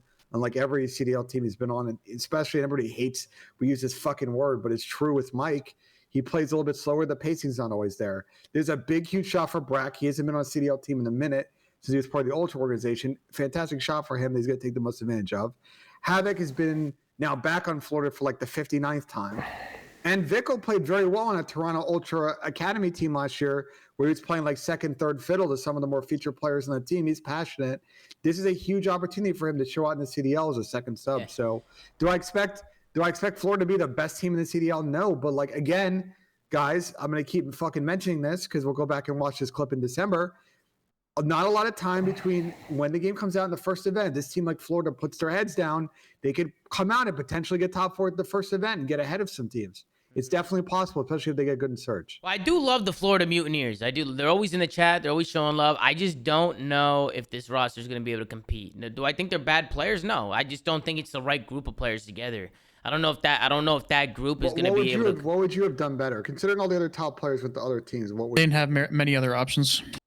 Yeah, I mean, I guess it's true. I guess it's probably true, right? Got ASIM and Gunless. They had to ASIM last year and they fucked that up. So yeah, I feel like they're gonna need more pace. The problem, Tom, with Florida. I could be wrong. I hope they prove me wrong because, like I said, I like the Florida Mutineers. Maybe I don't know. And listen, they got a fucking weapon on their bench.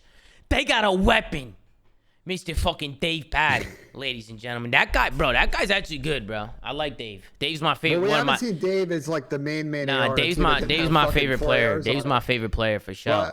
But people mentioning Money Mo instead of Mike, like I can understand that. The big thing with Florida guys is always as an organization, and I would love to get Tom. I think you agree to get like Ogre 2 on the show, and I'm sure he would speak to it. Is like they're not going to be able to open up a giant empty fucking not an empty wall, but a wall filled with fucking stacks like LAG in Minnesota and Toronto and OpTic and FaZe can. They're a little bit more budget conscious, so they're not always going to. Which makes making the correct roster decisions even more important. What would you have done differently, Pat? What would be the roster you'd like to see? I would not pick up Vickle, and I actually heard good things about Vickle. A lot of people have been talking Vickle up. I didn't see much impress me. But I would. What didn't impress you about Vickle? I'm just saying, from what I heard in Challengers, what I saw, I wasn't very impressed. I heard the opposite. I heard he was doing good. Yeah, I don't know about that. Pat. I watched a lot of Ultra Academy this year, and Scrappy vouches for him too. Scrappy be vouching for him. Yeah, they were teammates. Of course, he vouches for him. But Pat, he's on a team where he was deferring. I think he was doing a lot of gap fill on that team. A lot of subs would tell you, like, and so was Jimbo, and so was Too Real, and so was Pro Loot. Like, I'm tired of hearing this bullshit, bro. Like, I think Vickle deserved a shot though in the CDL. To say that he sucks, I think is disrespectful. Okay. So you think Vickle deserves a shot over ASIM in the CDL? I mean, I think they should both get a shot, to be honest, but we just talked about the ASIM situation with Florida. They tried to get him last year, and they couldn't make it work out. Yes or no? What's your question? Do you think Vickle deserves a shot over ASIM? I would take ASIM over Vickle. But okay. ASIM clearly wasn't destined for this fucking team because they couldn't make it work last year. So I think that's a completely irrelevant question to the topic. How? Isn't ASIM a free agent right now? No, he's attached to LAG. Yeah. Restricted free agent. Yeah. So yeah, I don't know, and you also got like you said, Ben, we should definitely get Tom on, because I feel like there's a lot behind the scenes that Tom can talk about, especially like budget and shit like that. Like I don't know if he'll come on and talk about like all that stuff and how much they're actually spending and stuff like that. I doubt it, but I mean that's something you gotta take into effect, right? For somebody like Tom, I mean he's probably working. It's a business at the end of the day, so he's doing what he can. Listen, I personally think you could have went different ways with the team. I don't think very highly of the team, and I'm just being honest. But hopefully they prove me wrong, and that's fine if I'm wrong. I would love to see them come out and make a name for themselves and turn some heads. I just don't know if those group of individuals are gonna work together as a unit. I just don't know if the chemistry is gonna be there. But we'll see. We'll see how it is. I could be wrong. Yeah, it just seems random, and I could be wrong, but we'll see. It's a weird roster, but again, I feel like guys like Vickle, who I know is super passionate. I've seen that eye roll at, sorry, I don't know why I'm saying eye roll. I've seen it when I watch him standing behind him at Pro-Am Classic and watch him play at many other Challengers events this year, we know that Mike is someone that's going to give 100% effort on his teams. I know Brack's been pushing really hard to get another chance in the CDL. We know that Havoc obviously is a super grinder in the beginning of the game. The Florida team might be better in the beginning of the season than you think. Do I think they have the talent to be good the whole season? No, I actually. Bro, talent is like the most important thing in the beginning of the game, though.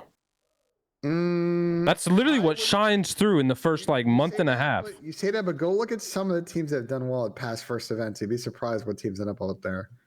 Yeah, the teams that have the talent. Nah, I'm agreeing with Ben on this one. Bro, look back. There's been teams that just like randomly in the beginning of games are just like they're randomly good. TK was a team I don't think a lot of people thought was going to be crazy in the beginning of World War II. Yeah, it was Kenny Lamar. That's not the most talent. I thought we were saying most talented team. We're talking most talented players. Yeah, no players. Yeah, like okay. But like, as a team, I mean, I don't think they had the most talented team on paper, Pat, is what I'm trying to say, you know? Look at OpTic, like, bro, their BO4 run, like, they were just more talented than everybody, top to bottom, like, their roster. I mean, I definitely agree with you, Pat, that the more talented teams will probably shine in the beginning of the games. But I think Ben's examples of in the past, like, you wouldn't always expect the teams to be good in the beginning is true. I feel like that's true. I mean, there's always going to be just random upsets, but like that's mostly due to brackets most of the time anyway. Like where brackets just determine who's going to end up in a final. Say that, but Pat, like, and this isn't any disrespect to these players because they're very good players, and many of them actually were in champs finals. Like Rise and IW, they played really good at Vegas and hard fell off as a team. And really, I know what does falling off matter? We're talking about in the beginning of the game. That was still Rise in IW. That was still like a top 3 team from BO3. That was still that Elevate squad who was gross. They were unconventional gross, but they were gross. They were the 2-3-5 demons. Yeah, but they did sniff outside of. I think they played well at champs at the end of the year, but they didn't place well at any other opens after Vegas, right? Their team basically broke up. No, they stuck together the whole year. Am I not? They did not stick together the whole year. There's no way that Rise team stuck together the whole year. I'm pretty sure they did, unless I'm big faded. Someone in the chat, let me know. There's no way that team stuck together the entire year. Asim said his Rokkr MW team was a good example. That's a great example. The minute that shit. Bro, Rokkr MW, I was smoking those guys. They're lucky they got that. Bro, you don't remember that? I got forfeited. Smoked them on Petrograd hardpoint. Smoked them bad. Game 2, what was that? Game 2, I think we lost. No. Oh, game 2, that's the one we got forfeited. Bro, we win 6-2, convincing. Lacefield used a default sniper class with hardline, changed nothing in the game. CDL makes the call that we forfeit the map after we already won it 6-2. Even though it changed nothing, we went up 2-0. Guys were doo-doo. It's the motherfucking Slayer. Guys, like to my point, I just looked up IW Vegas Open. Do you know what team got 4th at this event? You may not even guess this team. I can't remember. I didn't actually know this until I looked at it. Team Allegiance. You know who was on this team? That was a bracket team though. They literally ran into us in winners finals or winners semis. Like they just got like a easy round 1, and that's what I'm saying though. Most of the time, like those upsets happen because of brackets working out that way, not because like they just beat everybody. Pat, weren't they? I just looked it up. They were in a group with you and LG and Complexity at that event, and they went 2-1 a group, and then they ran through the bracket. Wasn't Complexity like the nameless squad? It might have been the Ant Squad, but to your point, they got. Were they EG at IW? I don't remember. They got 4th at that event. I hate when people say that those CWL events you get bracket lucky. You play a lot of fucking games. You still get bracket lucky, bro. Yeah, Nicky D said I got turned on by Remy. Pool play sometimes just provides the brackets to work out that way. And Nick got turned on. They lost to you guys in winners semis, and then they actually ended up beating LG in game 5 and loses bracket. Yeah, Nick just said it. He got turned on. Chris, what do you think about all this shenanigans, this fucking debate we're having? Who was on that team? Wait, wait, Tom, I beat you at that event? Probably, Pat. You're a good player, bro. Like, you're a legend, bro. You're a slave. Just remember, Pat, just remember y'all were trying to get me on your team because I was that guy. Just remember that. Was that in Ghost? Yeah, that was in Ghost, right? You should have done it. We would have won the last 3 events. You think so? To my Gfinity, Nashville, ESWC. Yeah, we would have won all 3. To my point, guys. Go ahead, man. The team that got 4th at the first event in IW was a team of, and this is there are some decent players on this, but I think you're not like I say the whole 4. You'd be like, what the fuck? It was Moch, Royalty, Remy, and Sinful got top 4 at that event, and they beat OpTic Gaming. They beat out Nick's team that was very good. Moch is the GOAT. They beat out E6 team that was playing pretty good multiple times. They beat EG. Listen, let's be honest, bro. EG was Nameless's team. EG was Nameless's team. They ended up being really good after that event. After they dropped. Bro, who cares? We're literally talking about the worst COD of all time, bro. Give me a better example than the actual worst COD of all time. We were playing Afterburner. Like, Moch is different on LAN. We know this, but like, bro, and that was the OSA event, man. Yeah, that was the OSA. That was talking about the OSA. The OSA. Oh wait, you were talking about fucking IW. Infinite Warfare OSA skinny bot with Afterburner. With Afterburner. Yo, Chris, that game wasn't even finished, brother. That game was so fucking ass. Dude, oh my god. The skinny bot too. The skinny bot was more of a problem than the OSA was. That skinny bot was crazy. Let's talk about Vegas 2019 Black Ops 4 first event. And you may also then say there's some bullshit. That's OpTic. They were literally the most talented team, top to bottom. And bro, some insane squads got top 12 at this event. 100 Thieves. Top 12? Top 12? What does that Jesus. matter? Bro, I am looking at the top 6 for this event. And can you guess the top 6 for this event? I don't remember, bro. Who won? The most talented team at the time.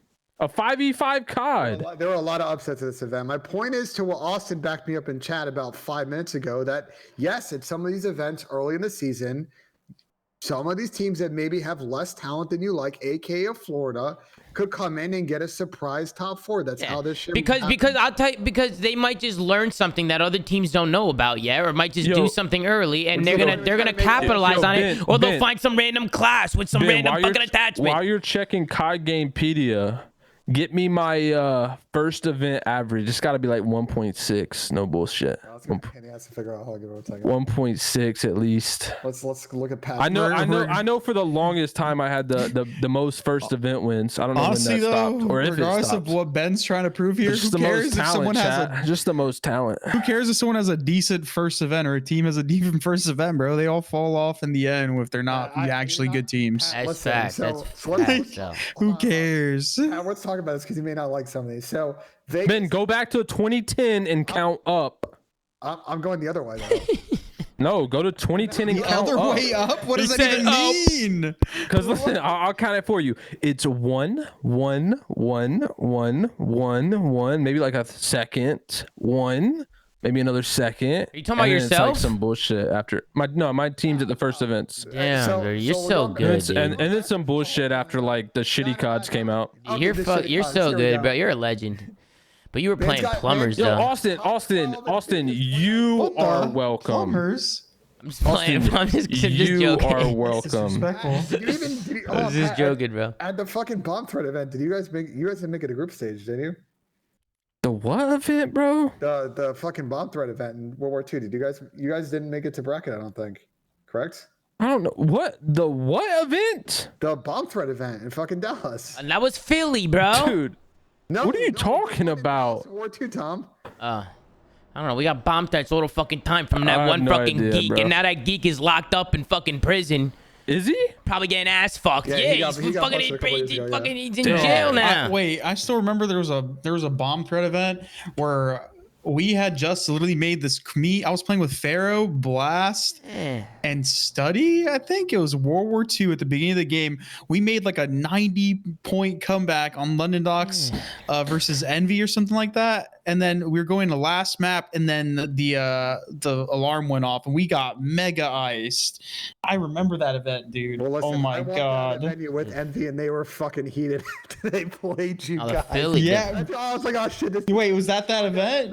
Yeah, bro. We fucking went last map. We were going last map with them. We just made like a 90-point comeback. I was playing with Blast, Pharaoh, and Study, and I think, or was it Study? Or yeah, it was Study.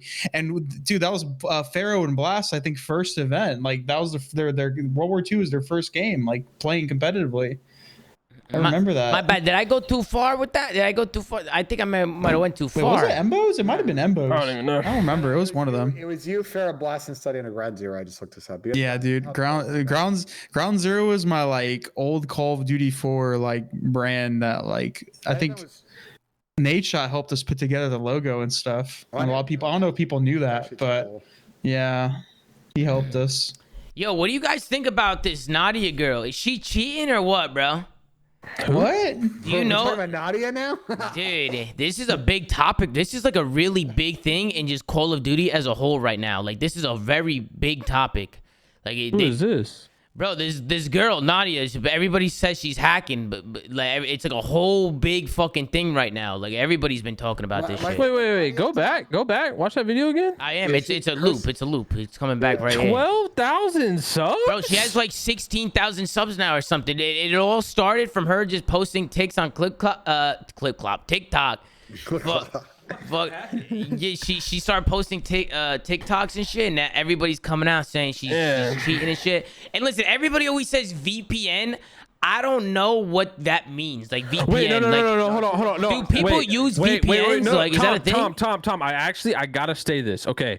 So for anyone that knows, I don't play Warzone at all. Right? Like at all. I've never played it since it came out. I've probably played like a career 8 games on Warzone. But I was playing a charity tournament. It was like a year and a half ago, I think. And so I had to play Warzone. So I was hopping on and I was like just making sure I had the right classes and whatever. Bro, I spawned in and I'm not kidding. First off, no one in the lobby spoke English. The pings were super high, but my MMR or however they balance in Warzone had to be so low because I had never played that I was playing actual bots. Like straight up actual bots. So if people are VPNing, bro, it is a massive advantage because I had never played a Warzone game. So they had like no skill-based matchmaking to go off of. And the people in my lobby were legit horrible. But I heard you can tell if somebody's VPNing because you just go look at their match history and you look at their KD compared to the average KD in the lobby, and you just see people with 10 games in a row, which is a terrible average KD, which means they're KD is VPNing. super high, by the way. So why don't people just look? People do look. I mean, she got also busted. I saw a TikTok of her. She got busted with the unlock tool too. So I don't know if she's like foot pedaling or whatever. What's the unlock tool? She might be foot pedaling because this clip right here looked a little weird. Yo, Ben, what happened to what's that? Ricochet, the like anti-cheat or whatever? They made that shit. That shit's fake, bro. There was Oh, really? Bro, I wouldn't be surprised. Wait, but I mean, I hadn't surprised. seen anything about it, but I know it was like gassed up for so long. I was seeing clips of like people's gun disappearing if they were cheating or something. Oh yeah, that's actually a thing. Nadia clips that's weird to me is her centering is also like not always match her aim. Well, why don't we just get her on a 1v1? Bro, you want to? Zinni. Yo, Pat, on the topic of the whole VPNing and stuff, I got accepted. I got invited to do a Twitch Rivals tournament. This was in the off season. This was in the off season between Cold War and MW. I got invited to do a Twitch Rivals, and the prize, it was a duos kill race thing. And was it a kill race? Yeah, kill race. I did a duos kills race with Stuka Waki. I don't know if any of you guys know him. He's a Warzone player, but he's from Hawaii. And this was before this rule was a thing. Apparently, if you host from Hawaii, you just got some bot lobbies. Bro, I kid you not. It was the freest 10K I've ever made in my life. Me and him won. I had the best KD out of every. Yeah, I had the best KD out of everybody in the tournament. The most average kills. Like, bro, I'm not even kidding. That dude, if you host from certain places, or if you VPN, you have an obscene advantage. Like, you actually get the freest lobbies. No, I believe it. Pat, I averaged 20 kills a game in a kill race tournament, and I don't play Warzone. I didn't play. You're also Parasite, man. You're different. Okay, I'm not looking for that kind of gas, but I appreciate it. Fucking different. You're fucking dude, different. It's crazy, bro. What's up, Ben? To be fair, I think you just showed a clip that was edited because I was gonna say I think that clip's edited for sure. I told you the only way to get down to the bottom of this is Tony. She needs to 1v1 somebody, bro. Nah, but that's fucked up though. On Dome. Like, this clip is fucked up. Like, editing a clip like this and putting red boxes on the screen, like, that's fucked, man. That's fucked up. Well, she's also been doing this whole like she kind of started with this TikTok gimmick. Bro, I think she's trolling the internet right now. That's my conspiracy right now. I think she's trolling. But she started the whole I'm live. Have you seen the whole I'm live gimmick on TikTok? Yeah, no, she posts a TikTok and she'd be like, I'm live right now with an eye tracker so you guys can see if I'm hacking or not. And then you go to her stream and she's not using an eye tracker. And then TikTok has 5 million fucking views with 400,000 likes and she's got fucking 20,000 subs. So I'm just really confused about all this, but I don't know. Is she cheating? I don't know. No, she needs to have the. There was this other player. I think his name was like Shifty or something. He was like a Warzone player that was like super good. Shifty. And they flew him. Was it Shifty? Something like that. They flew him out to like LA to go play at like the studio and have people watch him to see if he was obviously like the real deal or not. Yeah. Listen, cheating or not, 20,000 subs, Nadia. If this reaches your your channels, listen, I'm down to play. Whenever we'll get the same lobbies, apparently I get bot lobbies. Let's run it. Never played Warzone, but I'm down. 20,000 subs. I'll turn the stream on right now, Tom. Play some Warzone. Wait, Chad, you and Nadia might be like the perfect couple. No bullshit. Like you guys are both kind of trolly. You know what I'm saying? I'm trolly, Tom. You think I'm trolly? Yeah, you're pretty trolly, Pat. Like you're definitely pretty trolly. Come on, come on, man. Come on. You're a little bit authentic 100% of the time. Are you? Yeah, 100%. All right, Pat. What are you? Hey, somebody go let her know that the Slay is looking for her. You know what I'm saying? Go let her know. I'll hop on some Warzone right now. We'll get some bot lobbies. I'll throw the stream on. Hey, you're frying those bot lobbies, Pat. You'll go to town in there. You could impress her. You can impress her. I might. Well, I don't know though. I don't know. I was confused when I first played Warzone. I thought it was in like an orientation. Like it was like they actual spawned bots in the game. But then I would kill somebody and I would hear them talk and I'd be like, damn, it wasn't an actual bot. I was getting cussed out in Spanish, I think. Yeah, no, I don't know what the hell is going on. But other than that, you guys got any other topics? I feel like we covered everything. I got pretty much everything on a fucking list. There's a few things that I don't even think we need to talk about. One more I think we should talk about. I mean, I'm sure we'll do an episode probably later this week or next week. Like, what are our expectations for the beta, which is obviously week 1 is starting? I'll be playing it. I'll be playing it live here at twitch.tv/ZooMaa. And it comes to my understanding that Chris, you also have it, and Ben, you also have the PS5. So maybe we can all play together. We'll do the Pat, do you got a PS5 and all? Oh, they want to see the Paul tweet. Yeah, we can show the Paul tweet. Go ahead and answer the question, Pat. I unfortunately do not have a PS5 retail kit. I could get you a plug. You want a PS5? I know a guy. An interesting answer, which means I know a guy. Pat, you need to talk to him. You let me know. I unfortunately cannot play the beta on. He's got a dev kit, bro. He's got hacks on. Oh shit, bro. He'll be fucking playing with Nadia, bro. You know what I'm saying? But let's take a look at Paul X's tweet. He came out and he said, well, it's time to grind Warzone. Laugh my ass off. Any teammates?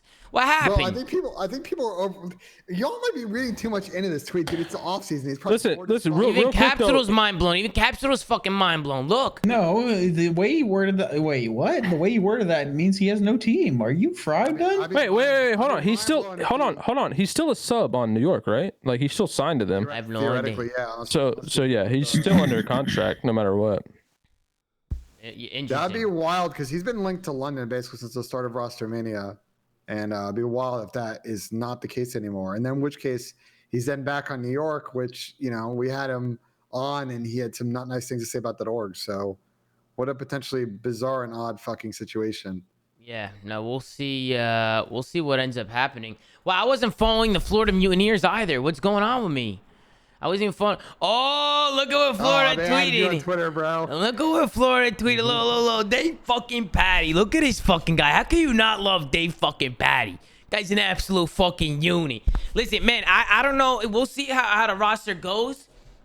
Listen, and also if you're gonna put Dave Patty in, I still don't even know if that roster is gonna work. They need to have a right balance of players. They need to have a right balance. But I actually think Dave Patty's a good player, but I think he needs to be partnered up with certain players. I think you need to build a team that's gonna make Dave Patty and everybody else shine. That's a big thing in COD, bro. Like some individuals have to play with certain individuals. Like a team is not so black and white where it's like you need a slow AR, good flex, and 2 aggressive subs. Like it's not always like that. At least not in my book. I don't think it's that simple. Would you guys agree with me on that or not? I've been saying that, bro. You can't judge. It's so hard to judge players on a bad team, no matter who they are and what role they play. Like looking at a whole roster in general is like the most important part. It's really hard to just look at individual after individual after individual. You got to look at them as a team, as a unit. I mean, I know I harped on Dave a lot. I mean, he is slow. He does need to speed up regardless. But some players, like, genuinely just get unlocked when they're on better teams. Like, they become a whole different player when they're on teams that play differently, even not just more skill, but like a team that plays faster or slower or more this way or that way. Yeah. Like it's so important to have the same play style with the guys that you're surrounded with, because that truly does like unlock players in terms of how they like to play and how confident they are in their style. And if Florida does come out and prove me wrong, because I personally am not a fan of the roster, but if they prove me wrong, I feel like they'll have like kind of like that Midnight vibe that Midnight had in Black Ops 4, like kind of just like a random team, but was just like really good, or kind of like a Gen G vibe type of shit, you know? Like that was what we were talking about. I was talking about on my stream like a couple weeks ago, like Havoc's teams, like that Gen G team he was on was always like a competitive team, you know? Like, but nobody ever thought they were gonna be competitive. What happened? Top 3 like all year. Yeah, nobody ever thought they were gonna be a top team. Like before the year, nobody said that team was good before the year. Is what I'm trying to say, Ben. Nobody said that team was good. You know, and then as they played out, they ended up being pretty good. So we'll see. You know, I have no fucking idea. We'll end up doing some tier lists. We'll be talking about some of these teams, and we'll get some other Is it opinions good, on Chris? I don't really know. I don't follow Halo like that. I just seen him tweet about. He was asking about Parzelian. Yeah, I don't know. I don't know what he's doing. Halo, him and Mox as well, but I don't think either of them are really cracked. Mox is coming back to play COD, I think. Yeah, I don't think either of them are really cracked like the upper echelon NA teams. In Halo. Yo, by the way, I've texted Doug this. Do you guys think Doug and Shawnee are really cousins? Nah, they're not actually cousins, are they? Bro, Doug, I've texted Doug like twice when he first tweeted it and like a week ago when it came over. Shawnee's in combo. from the UK. He's not Bro, even fucking... Doug said they have the same great grandpa. That's definitely plausible. Wait, how did they find that out though? How did they find that out? I have no idea. Possible. I mean, yeah, it's definitely possible, but like, do you know how insane that is though? If it's true, it is that they're both Call of Duty pros. Like, that's why Doug's fucking mind blown if that's true. That's actually fucking crazy. Doug also tweeted a screenshot of him together #1 in ranked and said he's the #1 player in the world. I love Doug, dude. I mean, that is a fact. That's a fact. Doug is fucking the greatest, dude. He's so funny, bro. Yeah, nah, Doug. Obviously, that's Doug. like multiple layered cousins, but they're still related. Like, and that's insane if you think about it. Might be that related. is actually nuts if that's actually true. It might be. Who knows? Is Doug related to Shawnee? Bro, go to his Twitter, bro. He like, I've texted him multiple times, like, yo, Doug, you're bullshitting, right? He's what did he say? Let me go my text. We'll see what he said. I mean, what did he respond? You know what I'm saying? Back. I said, are you in? Okay, this was on Saturday because it came up in a convo. I said, are you and Shawnee actually cousins? He said, yep. And I asked him back in, when was this? Oh, on Listen, Monday. I kind of see it, bro. Bro, no, go to his Twitter where he actually said it. On Monday Monday, August 22nd. Go to his tweet on the August 22nd, Tom. Because that's when he tweeted it. I saw it and I was like, bro, you gotta be lying. He said, I'm not. I swear on my life. Yo, he said, I woke up today and still can't believe that my teammate Shawnee is literally my cousin. LOL, how is that even possible? Bro, what the fuck? On the 22nd, he said like that. That's when he found out. I don't know. Also, chat, I was completely capping. These motherfuckers don't look anything alike, bro. Like, what? These guys don't look anything alike. Nothing at all. So I'm confused, bro. I'm confused. We're going to have to get Doug on and settle this. Did they get, like, a test done or something? They got to get a DNA test done. Oh, they got a detective fucking Doug. We might have to do an episode of the pinch time and like that on this. I also want to know how they like what sparked them to explore that. Like, they had to look at, like, a family tree. Yeah. Yeah, no, see, when Pat and Ben started arguing, I did rip the Papaya, so I might have been unquotable for the last 45 minutes. Because once they started going on a tangent, I said, forget it. Let's just rip it. But I was good in the beginning. Before the show, bro. Come on. Nah, that was an hour before the show. That's when I first went live, though. And I didn't rip it. You know what I'm saying? Yeah, where we, you know. Nah, it wore off. It wore off. I was level-headed at the start, and then it kind of it went off. Is tomorrow the reveal? No, it's Thursday. Thursday, yeah, and we'll be live. We'll end it there, man. Thursday, I'll be live. I don't know if you guys will be live, but I'll be live. Are you guys gonna be in LA? I'll probably live watching you. I'll be sitting there watching. I'll be live, playing the new game, man. We're gonna be playing the new game, and should be interesting, man. Tom, I need to see you shoot some bodies. You know, fuck it, why not? Listen, bro, I don't give a fuck, bro. I'm down to shoot some bodies. You know me. Yeah, I'm always down. People get really annoyed about that stuff. Yo, Tom, when you get there, ask them where my invite's at. If it got lost in the mail, or I'll what ask happened. them. Yeah, I'll ask them and see what's going on. But I'm gonna tell them to Slay and need an invite. Yeah, I know Robert Taylor will be there. Ask him specifically where my invite. You want me to ask Robert Taylor specifically? Yeah, All right, it might have got lost. It might have got lost. I mean, I've been moving around a lot. You know, it might have got lost in the mail. All right, I'll ask him. I'll see what the guy says. You know, I'll see what Rob says. Yeah. You know, he's a good guy. Maybe you know, it's business, Pat. It's business. It is what it is. Maybe they want to keep you away for a reason, Pat. Maybe they want to keep you away for a reason. It might be true. Man, hey, I would get the Slayer in there every day of the week, man. Every day, because Pat, you would give some good input, Pat. You get some good input. My feedback, my input game's was so already done, good. bro. They ain't taking no input. The game is over. Yeah, that is it's true. done. Listen, I don't care. Listen, it don't matter. That is true. But I'm gonna go out there and do what I gotta do. I'm gonna represent the flank. Though, Tom, we get people in there early, you know. Yeah, Pat, I need to play it, Pat. I think IS is coming back in 2 weeks. Oh shit! Wait, I think I retweeted the schedule, Tom. See what? Yeah, it's my last tweet. What day works for you on that schedule? Man, I don't know. Am I doing this for free? Well, it's just an open session, Tom. You'll be playing against everybody. Like you could be playing against the ZooMAFia. Actually, Tom, there is a lot of the ZooMAFia that's in there on Fridays. Particularly some people from the Rise World server. Oh fuck yeah, that's dope. Yeah. So that's it.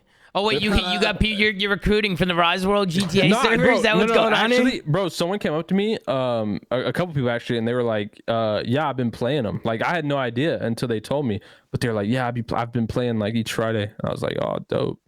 I kind of want to get Doug in here real quick, just because. Call him in. We need to understand the situation. Let's get Doug in. Yeah, I just feel like we need to know if he's actually like. I feel like he needs to explain this a little bit more. You know, but Tom, join TeamSpeak now. Think while you figure that out, Tom, we need to do a tier list show at some point. So we'll do that probably like. We're gonna do a tier list. Yeah, we're gonna do a tier list for sure. We should do like a show either this weekend or like early next week and do our like beta thoughts video. I already did a tier list 1 through 12. I gave it to you. Yeah, we should do like our own tier list. Yeah, no, just fucking with you. Bro, Doug goes fucking hard in ranked play. You gotta give it to him. This guy's on Vanguard, calling out, focused as fuck, bro, going the hardest. He's trying to get the #1 spot. Is that what he's trying to do right now? He's already number one. He's already got it, bro. This guy's an absolute. This guy's Doug.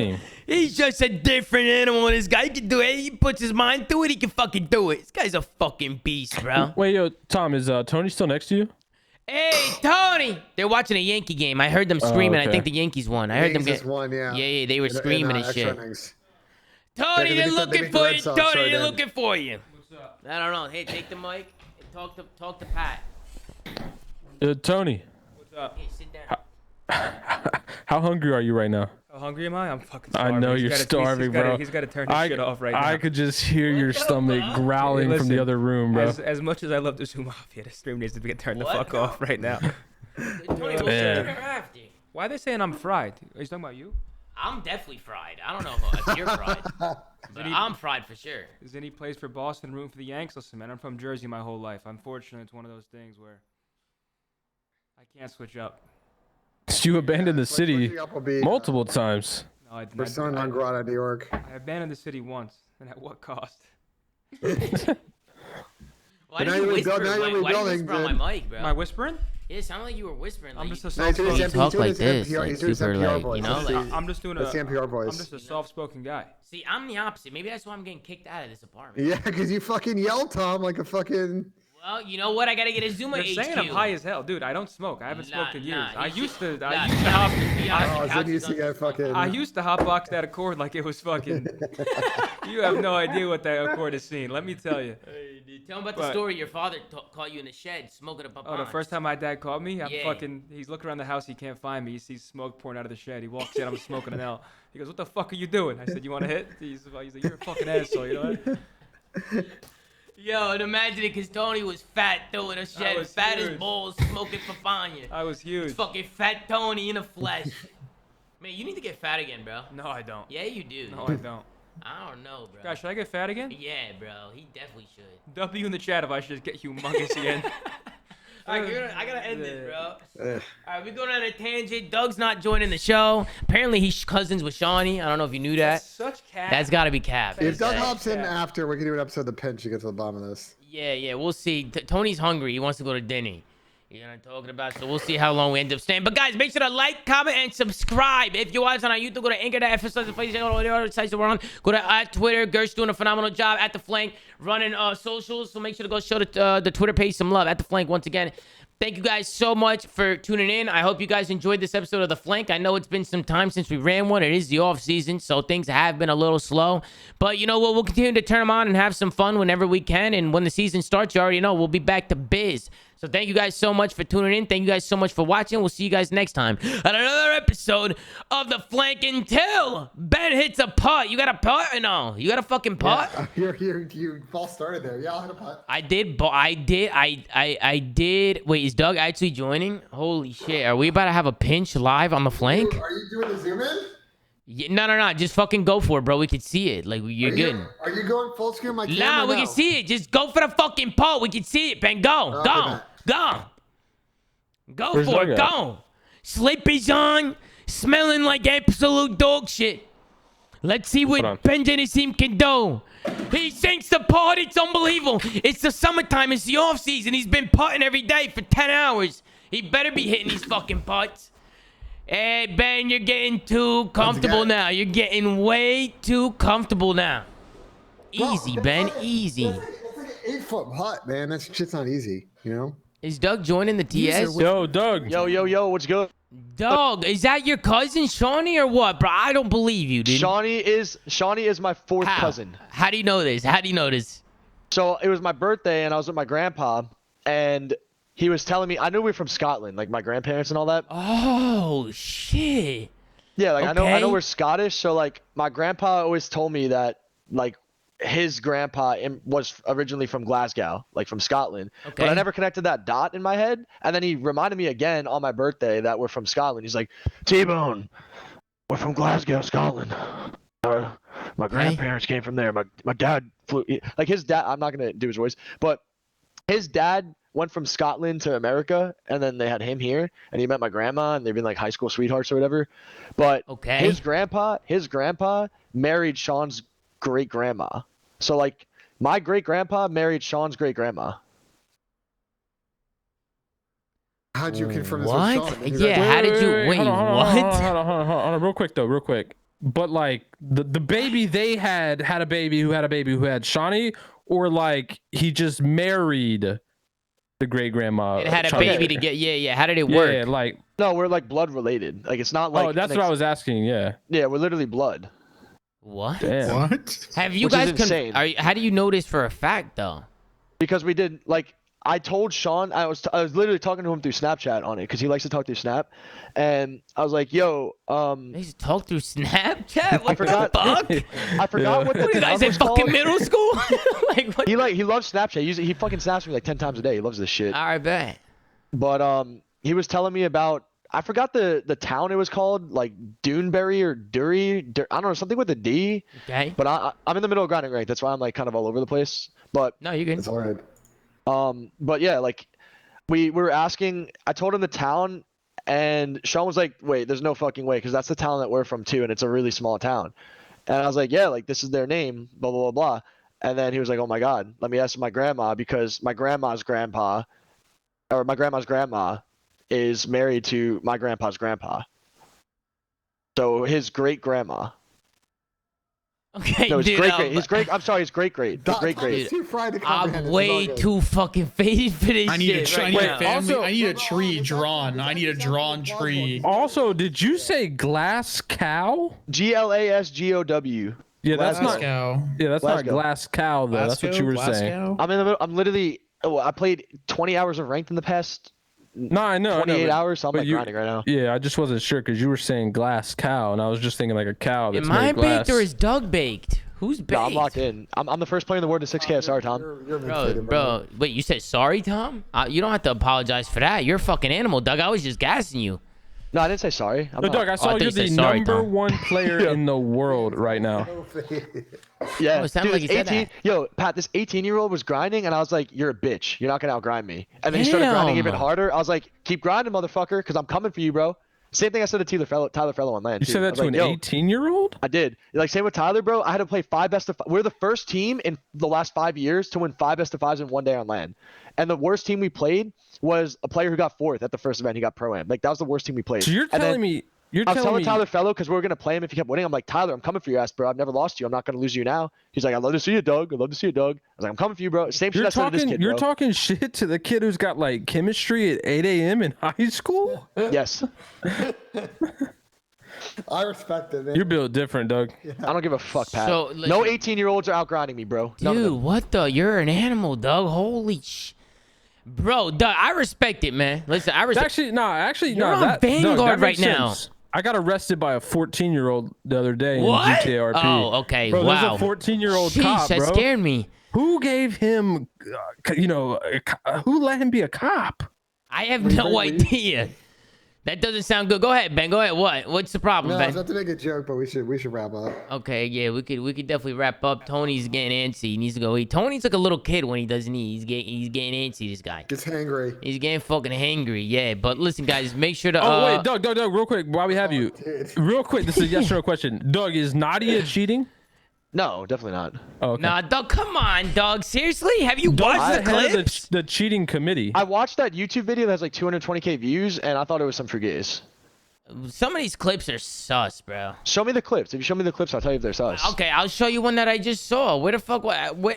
Let me see where it is. Is this it? It would be. She would be the first girl ever, or not even girl. I just found like it. person. I found it. She'd be the first person ever that blows up to the level she did that got caught cheating if she is a cheater, right? Like no one's ever done that before. Yeah, like blow up to that level. or like she's trolling the internet and just like she's just gonna continue to do this over and over again. I mean, Doug, she's on TikTok saying, "Guys, today I'm streaming with the monitor cam, or today I'm streaming with eye thing," and then it's never even there. I mean, she's just. I mean, It sounds like Doug's old YouTube videos. My first time eating a cheeseburger. Wait, those are all real. I've never lied about any of this shit, bro. People are fucking insane, man. Like people just don't want to take me for my word. I feel. Well, what honestly. happened? I take you for your word every day, Doug. No, you never took me for my word, Pat. I had to beat you like a million times for you to take me for my word. I Damn. don't think that's what happened, but bro, come on. You know I'm you've sorry, had it was like a million and cheeseburger. one. My bad. You know No, I you've swear had to a God, it was my first cheeseburger. cheeseburger. I promise.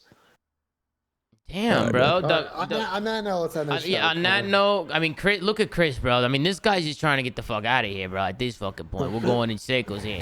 But guys, make sure to like, comment, subscribe, and I'll see you guys on the next one. All right, take care, take it easy, guys. Thank you for watching. Have a good show. Pete, have a good show. Wait, It's the she's end of been the caught show. using the unlock tool, which comes with an end of the aimbot. show. Is that true? Have a good